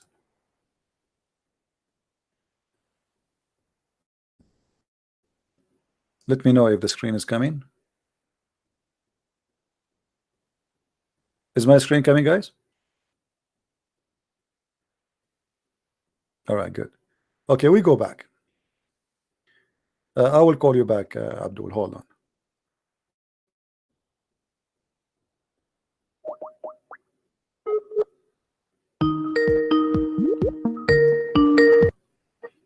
All right. Okay. So let's make it clear. In English, the Muslims, they lie to us and they took it off from English. Do you have an idea why in English translation in Ibn Kathir they did not put this? No, why? Okay. Now let me ask you. You are the one who mentioned that to me, and it says that Allah he put the tablet between the eyes of the angel Israfil, and it says لا يؤذن له بالنظر فيه. He is not allowed to look at it. Now I want to ask you, why Allah he have a tablet? Why? Yes. You can ask him when you meet him. I don't know. Okay, why. what is the purpose of a tablet for us, you and me? When we have a tablet, we are a human being. We write in a tablet. Why we write in a tablet? It says here. It says here that Allah. The hadith says that Allah, the first thing he created, it was the pen, correct? No. Okay, so Allah he created the pen and he told the pen to write in the tablet, correct? I don't know about that. Okay, well I can show you the reference, no problem. Now you agree, me and you, that Allah he have a tablet according to Islam. Yes, yes, okay. It's a tablet in the heaven, yes. Okay, why he need the tablet? You said you do not know. For me, it says there that this is lawhun mahfuz, which means the protected tablet. Okay, the protected tablet, does it have the fight between Muhammad and his wives? Does it have what? The fight between Muhammad and his wives? Everything from the Quran is there, yes. Okay, what is the benefit to Allah to have a tablet? And there he wrote the story of the fight of Muhammad and his wives. What that will do to Allah? Why Allah he need to I mean, what kind of God Allah he write in his book, in the day of Monday 4 p.m. the prophet he have a wife fighting with him, and they have a strike, and they start throwing rocks and shoes at the windows. And the news came to me, and I decided to send inspiration with Jibril. And I told Jibril, you better behave, you wives, otherwise I will replace you and I will spank you. And I am going to send all the Muslims to fight against you. And not only that, I will take the side of Muhammad and Jibril too. And not only that, I will order all the believers to take arms against you. And not only that, all the angels, they will take a side with you. Is that from God? And written in the tablet of Allah. Of course. Okay, so are you saying to me that your God Allah is stupid? He's not stupid. So why this verse is made and written in the tablet? Give me the purpose of it. Because it's a ayah. Every ayah which is it's from okay, him. what make it ayah? Do you know what ayah mean? Ayah mean a miracle, right? Yes. Okay. What is a miracle about it? Let me tell you what is a miracle about it. This is a two women, an old woman, speaking to her neighbor, and they are fighting about the husband. Hey, you, if you don't repent to Allah, Allah will send, Allah will take the side of the prophet, and not only that, he will, Jibril too will take his side, okay? And not only that, all the believers, in case you do not know, and please stop biting your nails. I just paint my nails yesterday. Okay, stop doing that. And if you don't stop going attacking the prophet, the angel Jibril, he take the side of Allah, of the prophet, and not only that, all the believers, and not only that, all the angels. All of this to a fight between a guy and his two wives. Allah, yes. Allah with us, Allah and the angels and Jibril and the believers and every person in this earth taking the side of the prophet against what? Against two women. They are 5 foot tall. Don't you see that this is a very silly to be in the tablet of Allah and even Allah to talk about it? No, why? Have you studied in literature? Yeah, I did. This is silly because are you saying to me your Allah is making literature? So Allah here is writing a story about a women, two women, they are a threat to Muhammad to the point he needed the support of Allah and Jibreel, and 1.4 billion Muslims, they will take arms, taken side by side by Muhammad, and on top of that all the angels. Look, so look at this fight, guys. We have here, as you see in the screen, we have a guy, poor guy, his name is Muhammad. He have many wives. Two of them, they have two parties. So Allah, he sent the verse just for the women, saying, if you two turn in repentance to him, your heart are indeed so inclined. But if you back each other against him, which means Muhammad, truly Allah is his protector, and Jibreel, and every righteous one among the guys. My friend, if you exist at that time, are you going to take your sword and stand next to Muhammad to fight his wives? I say this is a silly question, you know, because you have no first of all, you have no respect when you speak about this. I don't respect, for sure. Yeah. Second of all, you are thinking about very, very stupid things when you read this. Like what? What kind of God? He says, are you? I'm asking you, are you going to take the side of Muhammad against his two wives? Yes or no? Let me ask you. Don't ask me. Answer the question first. Are you going to take the side of Muhammad against his two wives? Muhammad, he have a fight with his two wives. He is in trouble. He need your help. So now every single Muslim in the world, he have to bear arm and go with the prophet against two women. They are 5 foot tall. Are you going to do that as Allah he order, or you will not? I will go against my family if it's for Muhammad. Thank you very much. But here we have a question, guys. Did you hear it? Now we have a question. What kind of God? What kind of God? He needed you to bear arm with the prophet against two women. If he is Allah, if Allah is with me and he is God, who could be against me? This is what the Bible says. If God is with me, who could be against me? So look what happened here. We have two women, they are 5 foot tall. One of them is a kid, and Allah and all the Muslims, and Jibril and all the angels in the world in one side and 2 women in one side. Who is the stupid here in this story? This is more deeper than you think. You tell me. Okay, tell me the deeper side of it. Maybe I'm ignorant. I'm listening. Guys, do you want to hear the deep side of it? People, do you want to hear the deep side of it? This God, obviously Muhammad, he used his God for his personal agenda. He have 2 wives. He did not know how to control them. So he said to himself, okay, the best toy I use, the voodoo, is Allah. I will say to them, Allah, he said to you, behave or I will destroy you. And then they'll get scared. He's using Allah. Otherwise, you tell me why he needed Allah to support against 2 wives. Yes, you are meaning this is a meaningless verse, huh? Astaghfirullah. It is. Why? What is the purpose of it? Why Allah? Okay, hold on. No. Allah, if Allah is against them, why he need Jibreel? Why he need every righteous Muslim? Why he need all the angels? It's just a fight between 2 women and the guy. He is the husband. This is not a fight between USA and America and Russia and versus Muhammad. It is 2 wives. You see the line up we see here. This is enough to fight Soviet Union, maybe USA. We are not talking about a war between like an army, a great army. It's 2 women. Why he needed all those to support him? Have you heard about Samson? Samsung? Yeah. What is that? Samson. No, I did not hear it. No, what is that? Is that on the Quran? No, it's in your book, the Judge, Book of Judge. Samson. Okay. What about him? Why you change the topic now? What is it? So what are you trying to? This is the same thing. No. That one is about sin. The whole story there is about sin. If you disobey God, if you obey with a sin, then you are away from God. You lose your power. You lose the support of God. Samson is not strong because of long hair.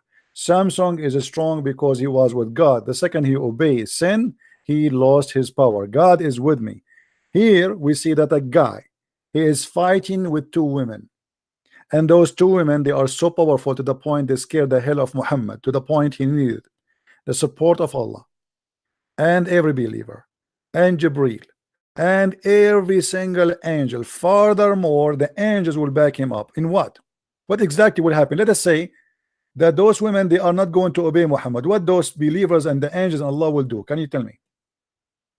But didn't he kill 1,000 men with a this is not so what? God is with him. God is with him. With a jaw from a donkey, he killed 1,000 men. My friend, God, he can do miracles and he can use any of us. If God, he want me to destroy a nation, he can, he can. God.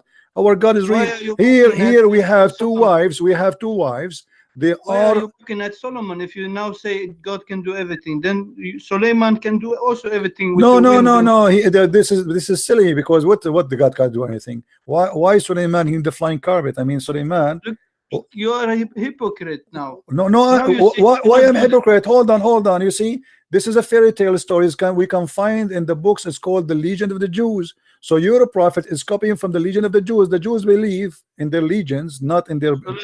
Suleiman is not God. He was a prophet, a messenger of God. Okay. Which give him this power, like Jesus when he raised people from the dead. But you are saying to me that Allah. But you are saying to me that Allah, he gave Suleiman an evil power. He became an evil because his employee are the devils.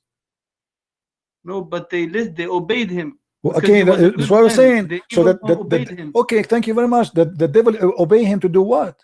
To do what exactly? To do this service which he wanted. Okay, so thank you guys. Did you hear it? The one who serves Suleiman in Islam is Shaitan. In that was the jinn. No, it was not a jinn. Don't lie again. It's a Shaitan. Oh.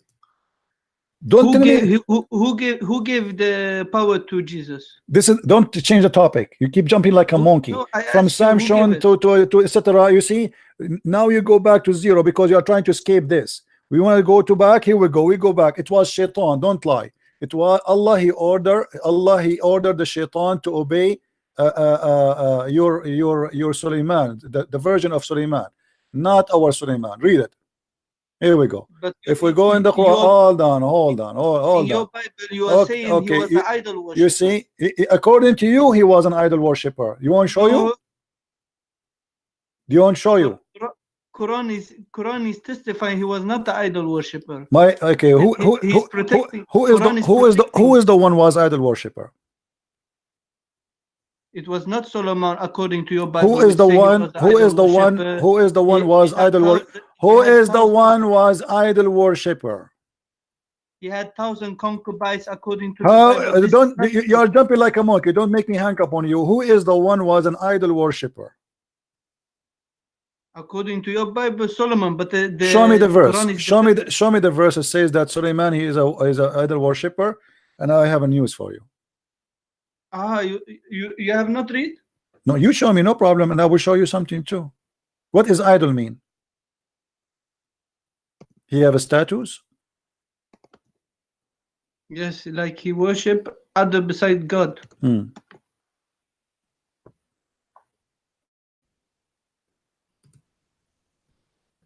You can read in First King.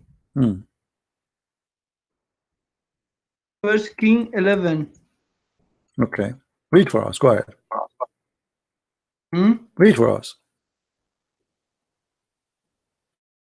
It says that then Solomon built an illegal worship site on the hill east of Jerusalem. And what does that mean? Why this? You tell me. Okay, hold on. You see, I mean, Muslims are silly. When you make a claim, explain to us. Let's see. We want to learn from you. Where it says that? Where it says what you are saying? You said he worship idols. Where it says that? In the First King 11, you can read that. Where? What verse? Where it says that? You can read here.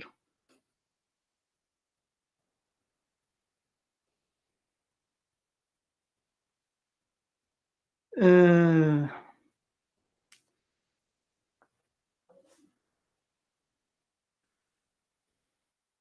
you want me to help you? Do you need my help?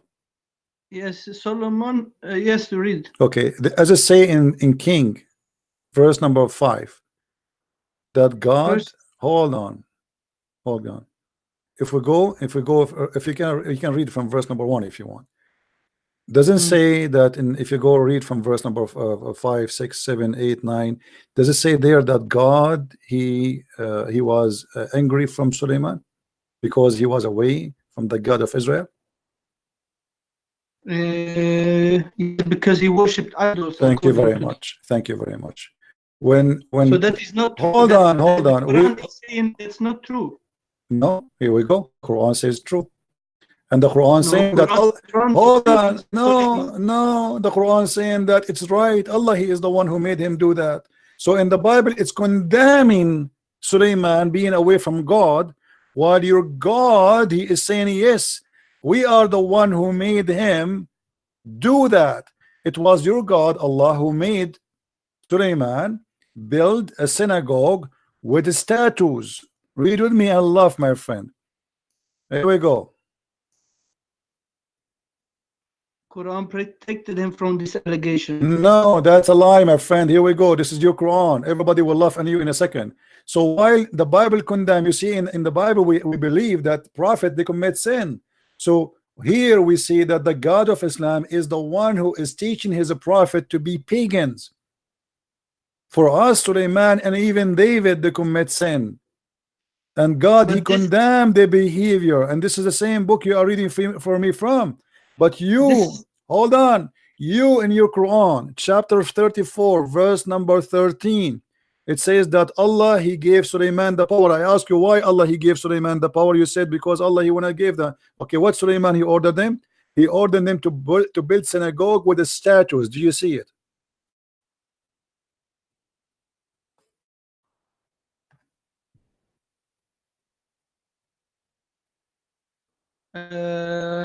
Yes. Okay, what kind of God he ordered Suleiman to build the statues? I asked you what is idols. You said to me statues. You agreed that statues. Why Allah is ordering Suleiman to build the statues in his synagogue? You are the one who said to me, in your book it says this, in my book it condemn any prophet, anyone. In our book, the book it says clearly that no man, no good but God, only God is good. That is the Messiah. All is a sinner and they need the mercy of the Lord, the forgiveness of the Lord. So Sulaiman, David, Moses, anyone, even Peter, even Paul, even everybody, everybody, there's no human being in the top of this earth is not a sinner, and he need the forgiveness of God. And Sulaiman is no better, David is no better. So the same chapter you quote for me condemning the behavior of Sulaiman, but your Quran saying that Allah is the one who made Sulaiman build the statues, and Allah he gave him the power so he can do that, and he gave him the power to control the shaitan. And who is the one who is building the statues for him? The shaitan. Is that true? It's the jinns. You have to understand. Stop lying. It doesn't say the jinn. Stop being a liar. It says shayateen. Why you are a liar? Does it say? Oh, let me ask. Okay, does it say the word shayateen or it says the word jinn? Okay, if you want shayateens. No, it's not up to me. It's not up to me or to you. Don't say if you want. Say it as it is. Is it shaitan or it says genie? It says shaitan. So stop lying. Shayateens. Okay, so Allah he gave Sulaiman power. They are jinn, but they are the evil one. They are the shaitan. They are Satan. Okay, thank you. Okay, so the evil shaitan, hold on. So the evil shaitan is helping Sulaiman to build idols. Why? And but Allah is the one. They was obeying. They was obeying him. He was a thank you very much. Thank you very much. But he was given this by Allah, and Allah is proud about it. Allah is proud that Sulaiman is building statues. Why Allah is proud about that? No, he was. You don't understand this. It's not about that he worshipped the statues. My friend, why I said to you, if you have a statue, this is idol. You said no. You said yes. If are you Muslims allowed to have statues? But it continue. Answer: are you Muslims allowed to have statues? No. Why you don't continue read? We'll continue read. Here we go. Who is stopping you? Read what? Yes. Read what? Read it. Read it. Read it. Read it. Here we go. Read it. Who's holding you? Read it. What? Read what? Go to 14. Okay, go to 14. Here we go. What do you want?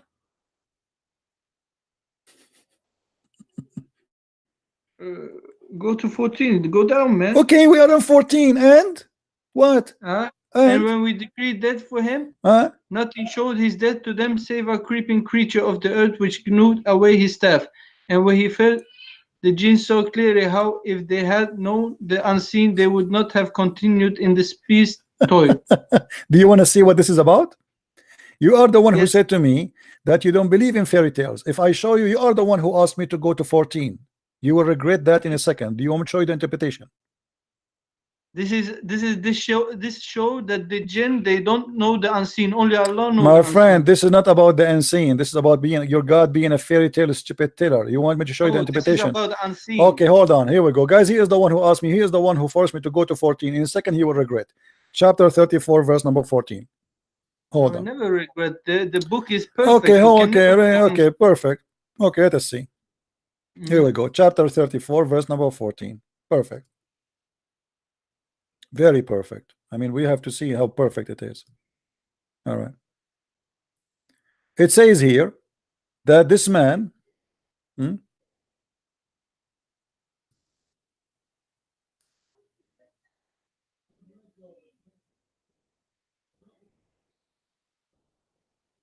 let us go. Let us go actually to Ibn Kathir in English first. Did you say that Jesus is not from this world? Hold on. Yes, he is not. And you said to me you will believe in that, and you said yes, I do, and then you swallow your tongue because you are a coward. But if he's not from this world, just wait. Let me ask you: how can he be? He said, I am from above. But how can he be hungry? Because he is in the flesh of a human being. Then he's from this world. That proved that he is from this world. But because this is the only thing proved that he is from this world. Okay, let me ask you. Let me ask you. Do Allah forget? When he go to the do Allah forget? Do Allah forget? Don't change topic, you coward donkey. You keep jumping like a monkey. Do Allah forget? Do Allah forget? Do Allah forget? Yes or no? What do you mean forget? Do Allah forget? Yes or no? What do you mean with forget? Forget. I forget. You forget. I forget your name. No, he never forget. Okay, if I show you from the Quran that Allah he forget. He never forget. He's Allah. He can never Okay, forget. aren't you the one who said to me that Allah he have a tablet? You have a tablet, yes. Okay. Why he have a tablet? Because he forget. No, it's not about. So why forget. why he have a why he have a why he have a tablet then? Tell us. Go us the wisdom. Allah don't forget. Why he have a tablet? Because you can ask him when you see him. No, so you know you're just a kid. Get lost. Get lost. Don't call me again. Go, each time I get you in the corner, you say to me, you can ask me when I see him. I will never see him. It's false. What a stupid donkey. When the King Suleiman he died, and you are quoting me to read for you from chapter 34:14.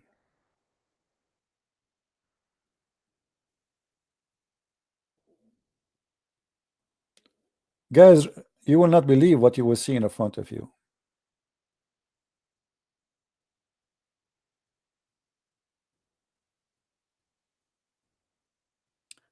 The story in front of you is a proof that Muhammad is nothing but a liar. Allah tells us how Suleiman, peace be upon him, and how Allah cancelled his death from the jinn who were subjugated to him due to hard labor. He reminded laying on his stick, which was his staff, as Ibn Abbas, may Allah bless him, said. So look what happened. Suleiman he died. He's dead now. But nobody noticed that he is dead. Why? Because he's standing and he's holding his stick. The genies, Allah did not let them notice that he is dead. And the guy, he said to me, the Quran is not a book of fairy tale stories. How they notice later that Suleiman is dead? Anyone knows? Read carefully. Little insect, the termite, they start eating his stick. And when the termite they ate his stick collapsed. And then he fell down. True story, brother.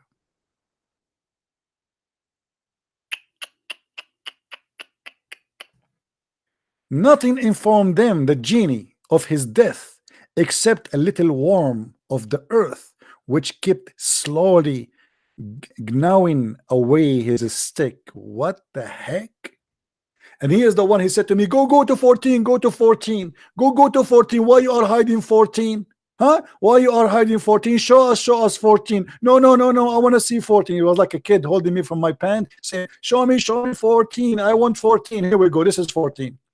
Suleiman, he was dead standing for a long time, and his ministers, his wives, and the genie and the shayateen, they could not recognize that he is dead. Why? Because he's holding his stick. And how they noticed that he is dead? Because the ugly termite, they were eating his stick. Otherwise, Allah, they will not let him know.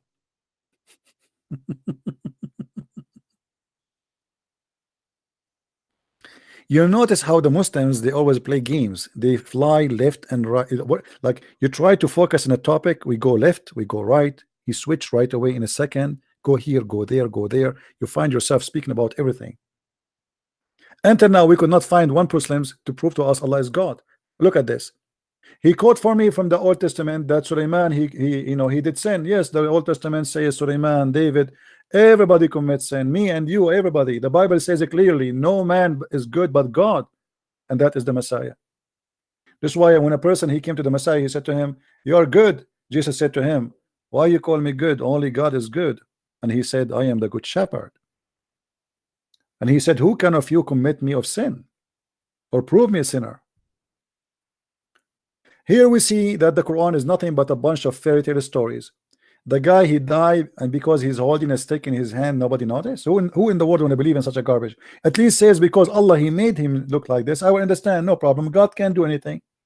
But because he's holding a stick, nobody noticed. Guys, are you following me? At least if the verse saying that Allah, he made him stand, it doesn't say that. It says because he was holding his stick, nobody noticed. Allah tell us. And by the way, this is the English translation, which is a fiction translation. It's not true. The Arabic is a lot more funny. They never buy Ibn Kathir translation in English. 90% of the Arabic text is deleted, period. So Allah tell us Sulaiman, peace be upon him, died, and how Allah cancelled his death from the jinn, which means Allah, he did not make the jinn notice that he's dead. How? Who were subjugated to him due to hard labor. Oh, hard labor, the jinn is shaitan. He reminded leaning on his stick. The guy is dead.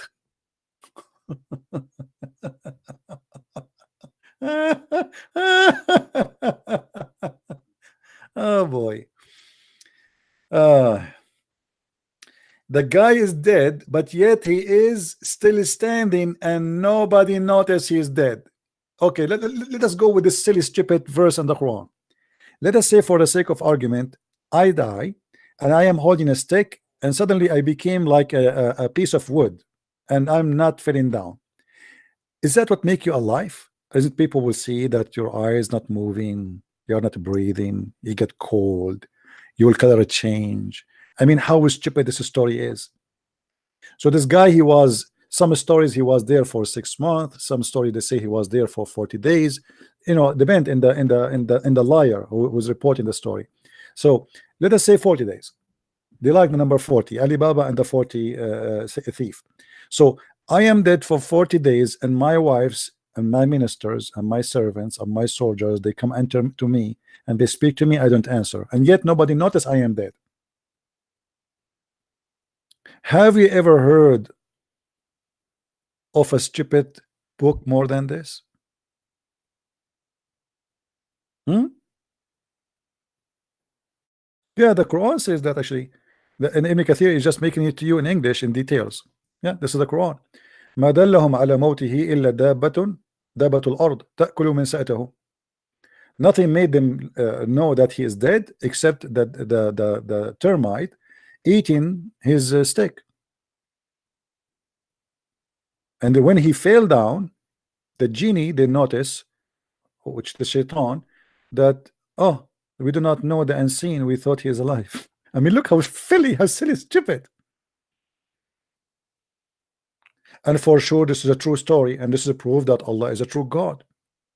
And from now on, I will never go anywhere unless I have a stick in my hand. Actually, you know what? I am planning always to go live in YouTube with my stick, because if I keep the stick in my hand, none of you will notice that I am dead, and my broadcast will stay live. I will open the camera, I will hold the stick, and I will die. And you, because you are not smart at all, there is no way you will know that this guy is dead because he is standing holding the stick. Isn't it obvious that this is a true story? And what make it more funny, that this guy was insisting he want me to go to verse number 14. Did you notice that? Guys, did you notice? He is the one who pushed me to go there. Go to 14, go to 14. No, why you are hiding it? Why you are hiding it? Look, why you are hiding it is accusing me that I am the one is hiding it. Why you are hiding it?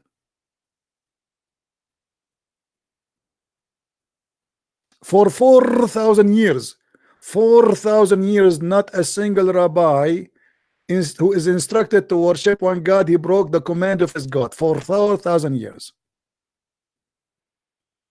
Sulaiman a flying carpet, Sulaiman standing on his stick.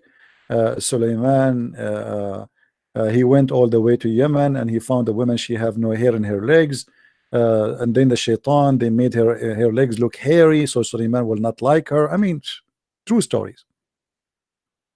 And by the way, this woman, the Queen of Sheba, which is mentioned in the Bible, anyone knows what this woman is? Who knows? Who knows? Anyone knows? According to Muslims, the Queen of Yemen, the Queen of Sheba, Balqis, she was half a human, half genie. Her father is a human, her mother is a genie, and his father, the story, if you have my books, actually you will read the stories. If anyone remember in which way I have it in my book, which page, please let me know. We can mention it. According to the Muslim stories, that the king, the father of Balqis, he was working for a king, and this king, he liked to have sex with married women. Guys, do you have my book, Sex and Allah? How many of you have it? Or Deception of Allah and Qur'an and Science? Full of stories like this. You will not believe it. Just get them. So this guy, he worked as a minister for the king, and his king, he is a bad person. He forced his ministers to send his wives to sleep with him. So this guy, he was working in the market, and an old man, he said to him, "Are you married?" He said, "No, I'm like Christian Prince." So he said to him, "Why you don't marry?" He said, "I cannot, because my king always, he's a bad person. If I get married, he will force me to send my wife to him to sleep with her. I will never accept that." The man, he said to him, "I will marry you to my daughter." And he cannot do that with you. The father of Balqis or Sheba, he said to him, "Why?" He cannot. He said, "Because my daughter is a witch, and she is not a human. She is a genie." The guy, he went to the house of this man, and he married this genie. By the way, this is a true story. And when they have sex with this genie, they have a daughter. Her name is Balqis. And this is the one the Quran mentioned her name.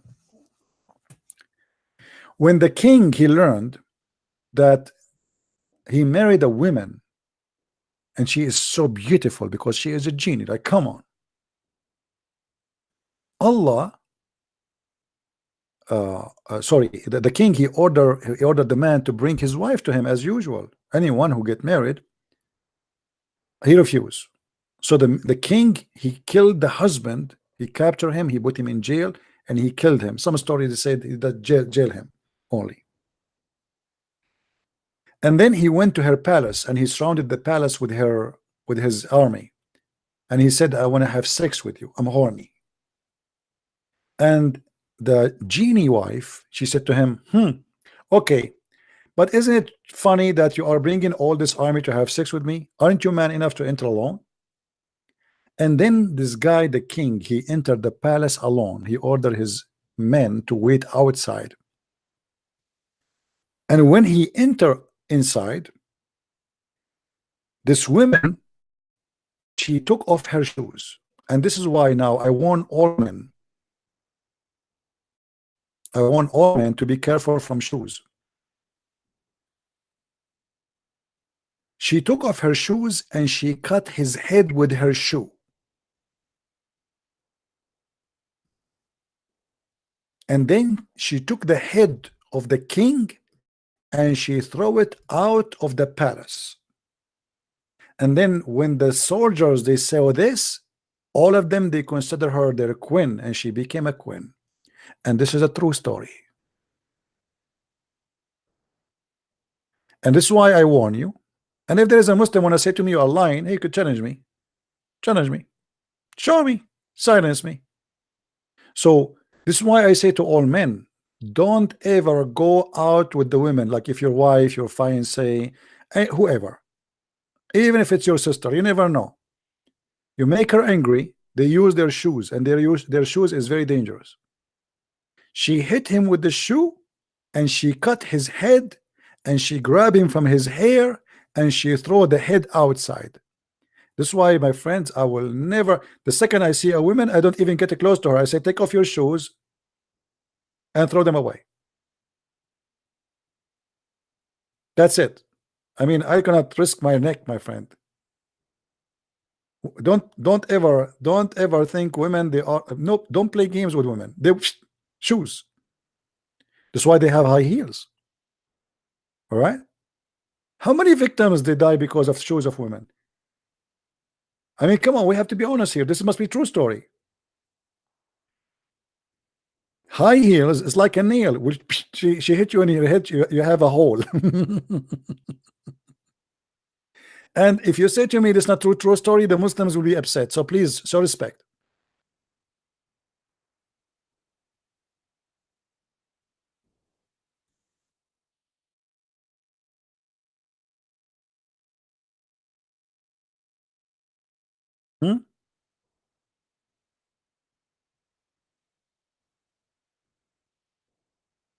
Anyone? And if there's any Muslim he want to say to me I'm lying, please feel free to say that. I'm willing to show you that this is a truth according to your books.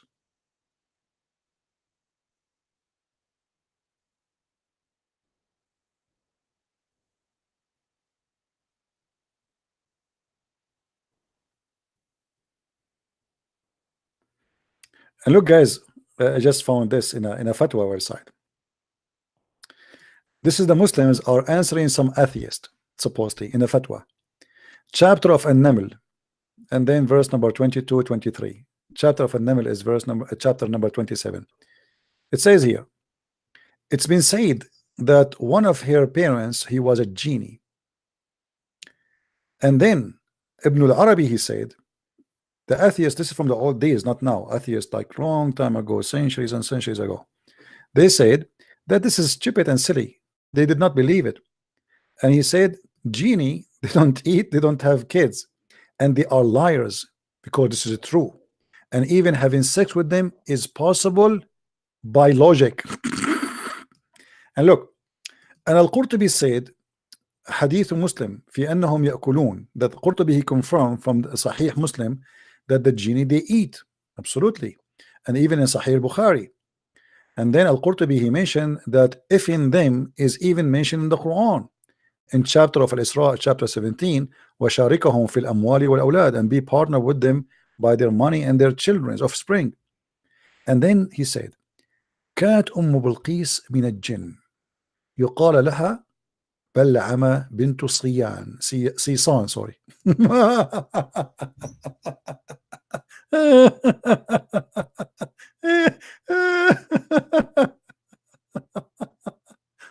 Oh boy. Let me see if I can find this hadith in English. Hold on, let me see.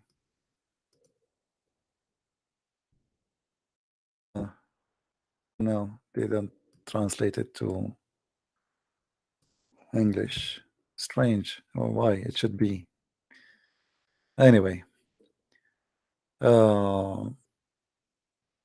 Stories and fictions and garbage in, garbage out. It's a collection of stupidity. And you know, and they say to me that Allah is God. I mean, who in the world? You see, I am a believer. I believe that God is able to do everything. But this religion is like a gum. Somebody he have a gum stuck in his shoe. And this gum is big. And wherever he go, something is stuck with it. And after he walked for 20 years, he took the gum and he put it in a book. And he called it Qur'an. With whatever stuck with it from all the fairy tale stories around him, wherever he walked.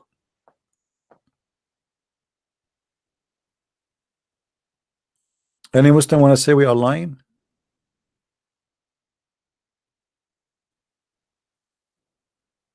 Anyone? How many of you, those who are watching, did they watch the debate we have 2 days ago with Sheikh Abdul Wadud? Guys, do you notice how easier it is to debate with those who they are a scholar from debating kids? Because kids, they play games, they lie, like Mimi Hijab. They're kids. They don't have respect for their own value, and they are willing to do anything because they will lose nothing anyway. Nobody knows who they are. But when you are a sheikh and you are known, you have to be careful about what you say. This is why you see how easy it is to destroy Islam speaking to a scholar. And in the same time, when you debate a Muslim kid, is like chasing a ghost. They try to sneak from between your hands.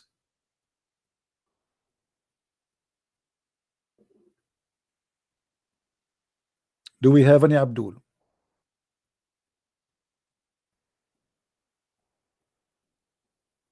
No, all of them they play taqiyya. Even the Sheikh Abdul Wadud, the one we spoke to last time, he played taqiyya. Guys, did you notice how he played taqiyya? Who remember? Do you remember when he played taqiyya? He did. He did big time. He was not honest too, but he was careful with his taqiyya. Those kids, they say anything. You know what I mean? The Muslims normally they say anything because who care what they are saying? Nobody know them. I mean, just deny. He himself, he played taqiyya too, big time. But all what he did, he tried to play it in different way. Oh, brother, you have many questions, brother. Oh, brother, you have many questions. We will answer you, brother.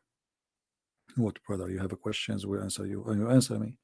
So taqiyya was all over, and each time we mention something, he jump and he changed the topic, and he have no answer.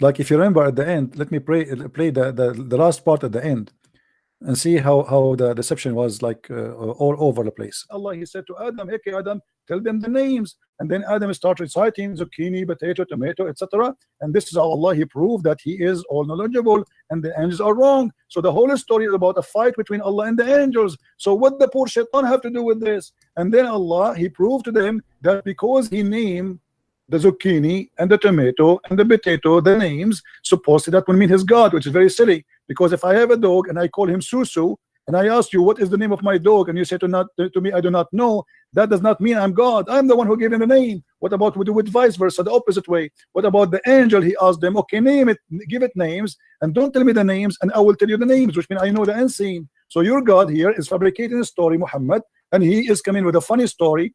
The angels fighting with Allah. And then he expected that Iblis, and then Allah, he ordered the angels to bow down to Adam because they said that he would do mischievement. And then Allah, he says to Adam, to Iblis, why you did not bow down?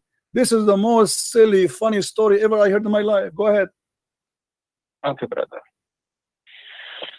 So you, as you know that Iblis, his name at that time was Azazel. Azazel. You know about this?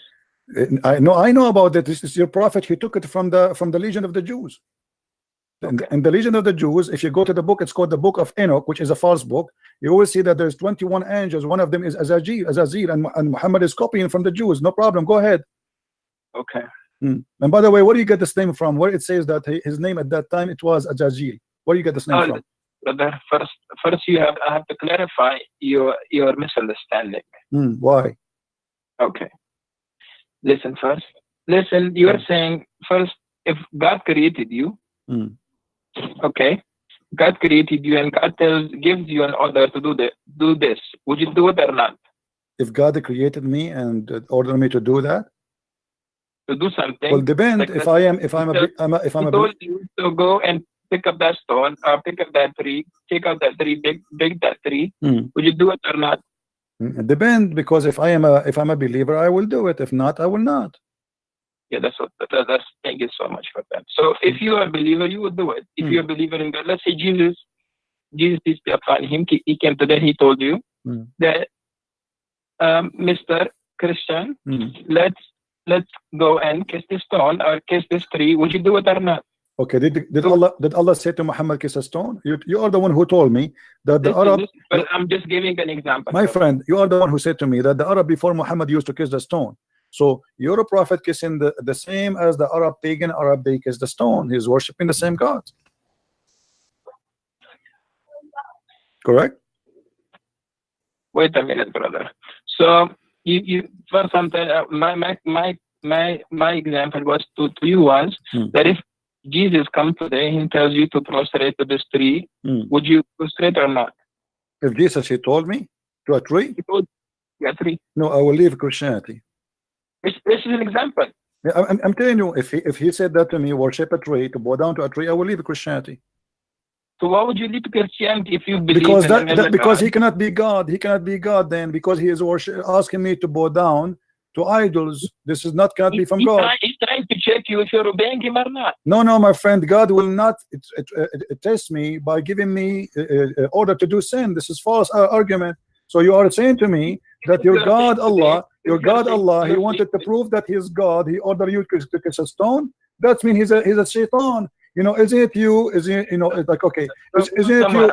My topic to you is something. I'm staying somewhere else. So you're going somewhere else. I'm telling you that if Jesus came today and tell you to prostrate to a tree, try to check if you are obeying him or not. No, you said I will not obey him, because that means he is the Dajjal. He is the false Messiah. He is maybe Muhammad. There's no way Jesus will order me to I have another question from you. Go give me that. Try something better. A man comes down to you. In one hand he has Jannah. In the second hand he has fire. And this guy he can kill and he will bring the person back to life. This guy can make a person poor and rich. And this guy claims to be Jesus. Would you believe him? No. Because the Lord, he said to me, it is the spirit. I have to examine it. So if he teach me false teaching, we don't only go only because the Messiah, he said that there's false prophet and false teachers will come after me. And even he says, not everyone says to me, God will enter the kingdom of my Father, but the one who do his will. And then they said to him, well, isn't it us? We did cast demon and we did miracle in your name. So people, they will come and they make miracles, but they can be false using the name of God. So my friend, that is not a proof that this is Jesus. The proof is his ethic, his teaching. Examine the spirit. The spirit of God is holy. Your God cannot be holy. And you are the one who just a second ago you said to me that the black stone was sent from heaven. What kind of God you will teach that there's a stone sent from heaven and that make it holy? By the way, you are wrong about that, because according to your Islamic books, the black stone became black. It's only because of sin. According to your Islamic books, the black stone became black because women, they used to touch their vagina with their blood when they have period, and they place their hand inside the stone, and that is the sin. How it make it, you know, because women at that time, they believe if she is not getting pregnant, obviously Allah Baal is upset and he is not making her pregnant. So what she do, she go around the stones around the Kaaba naked. Men and women, they go naked. And you know that the Arab before Muhammad, even in the time of Muhammad, used to go naked around the Kaaba. And then the woman, she placed her hand in her vagina and she put it in the wall in the black stone. You are explaining the Arab before. Yes, but this is what Muhammad, he got it from the Arab. You said to me that Allah, he said that this is a black stone from heaven, but you know, you are trying to ignore what you Muslims says. This is not even the Arab what they say. This is what the Muslims believe. Let me show you, my friend. Here we go. This is Tafsir Al-Hawi. You can see the screen, right? Okay. Oh, yeah. Okay. Tafsir Al-Hawi. It says that your Imam saying, وجاء جبريل بالحجر الأسود من السماء, and Gabriel, he brought the black stone from the sky. And it says that Abu Qubais, there's a mount next to Mecca. I don't know if you've been there before. Next to it, a small mount, it's called Abu Qubais. The Muslim believe that Abu Qubais hold the black stone inside his belly during the flood of Noah to save it from being drifted by the flood, because the flood of Noah covered all the earth, including the Kaaba. And then when the flood is over, فَانْشَقَّ عَنْهُ, so the black stone came over. And then it was hiding during the flood of Noah, and it was a white pearl from heaven. فَلَمَّا لَمَسَتْهُ الْحَيْضُ فِي الْجَاهِلِيَّةِ إِسْوَدْ, and when the blood of the women from period touched it during the pre-Islamic of ignorance, it became a black. Am I lying, my friend, or this is your books? Okay, brother. If you know the history before Islam came, the people, what they do to it, that's before Islam. You get it? Doesn't matter. This is a stone inherited from the pagan. And so you see, guys, he confirmed that yes, this is what the Arab they used to do. And here we have to have a question. What is the belief the Arab used to believe to the point make them do such a thing? Going naked around the Kaaba, men and women. Women, they are touching their vagina when they have their blood and placing their hand in the front of the black stone inside it. And then the men come after that and they insert their penis there. That is a sexual stone. And this is why the stone looked like a vagina. Muhammad is nothing but a pagan person who copied and approved what people before him they used to believe in. You see, in the beginning of Islam, Muhammad was praying in the word Jerusalem. Why? Because he was trying to convince the Jews and the Christians that he is one of them. When the Jews and the Christians did not believe in him, he exchanged the direction and he decided to go back to his old cult, which is the Kaaba. You notice why Muhammad for many years was praying in the direction of Jerusalem. Do we have any Muslim want to say something? And you see here your sheikh, he agree that the Arab, yes, they used to do that. The women, they place their hand in their vagina, they touch it with the blood, they put it inside the black stone. Why? Because they are hoping that, because God obviously he cursed them, that's why they are not getting pregnant. So the women should do that because the black stone present the god of the fertility. They want to get fertilized. And he agreed. But always he's saying this is what the Arab before used to believe. Who care? Muhammad, why he accept the stone, the same stone? How a stone you claim that this is stone sent by Allah became in such a position where people touching it with the blood?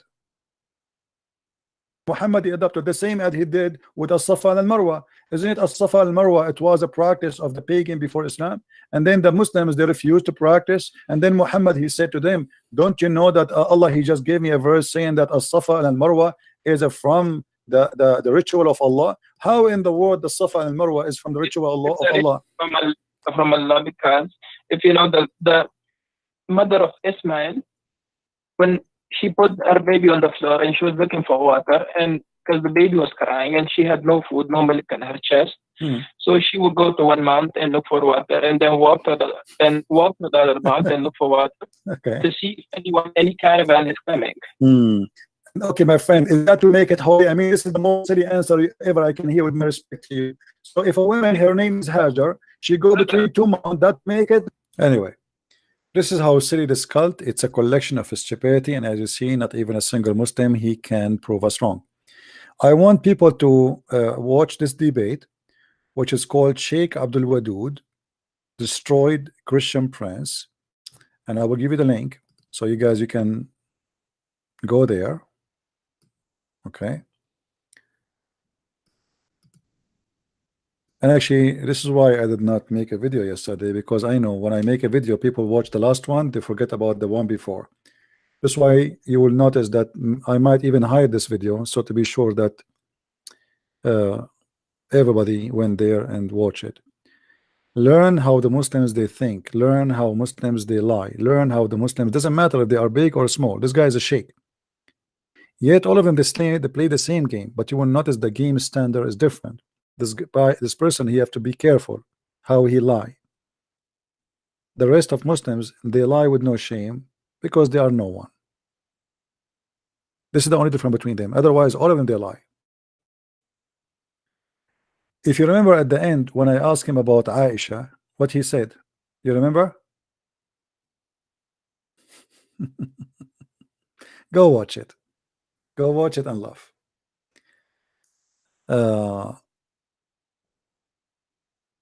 And this is why the smart Muslim, they don't even, the one who claim that they have a career, they are smart. They don't dare to destroy their career and debate me. Otherwise, here we go. I'm here. I'm live. Just make a call. I don't even know who's calling me. All those who we debate them, I encourage them, even if they are Muslims, to copy my videos and post it in your channel if you are proud about it. You know what I mean? Any Muslim, he called me and he think he did a good job. Please download the video of your conversation with me, and I want you to spread it all over and let everybody laugh, either at you or at your God. Right? Yeah, he said to me he want to do the prayer of Aisha, but Aisha prayer is gone 2 hours ago. See, he was fabricating. Even Muslims are liars. I mean, he is a sheikh, yet he was saying he want to pray Aisha. And right away I went to Google to check. I mean, how he want to pray the Aisha now? I mean, it's too late. I check and it's over. It was just an excuse, you know, to flee. Anyway, I want to say thank you for everybody for being here. And if you like to read more about the cult of Islam, feel free to read my books. You can search always for my books from Amazon, Amazon.com, Germany, France. We have my books in many languages. And I hope by the coming week we will have the book which is in Malay language published too, which is the translation for the deception of Allah. So people who speak Malay language, they can have it. So I want to say thank you for being here, guys. May the Lord bless you, and until we see you soon again. Christ is Lord and Islam is false, proven every day by the help of the Lord and his knowledge. Thank you very much. Take care.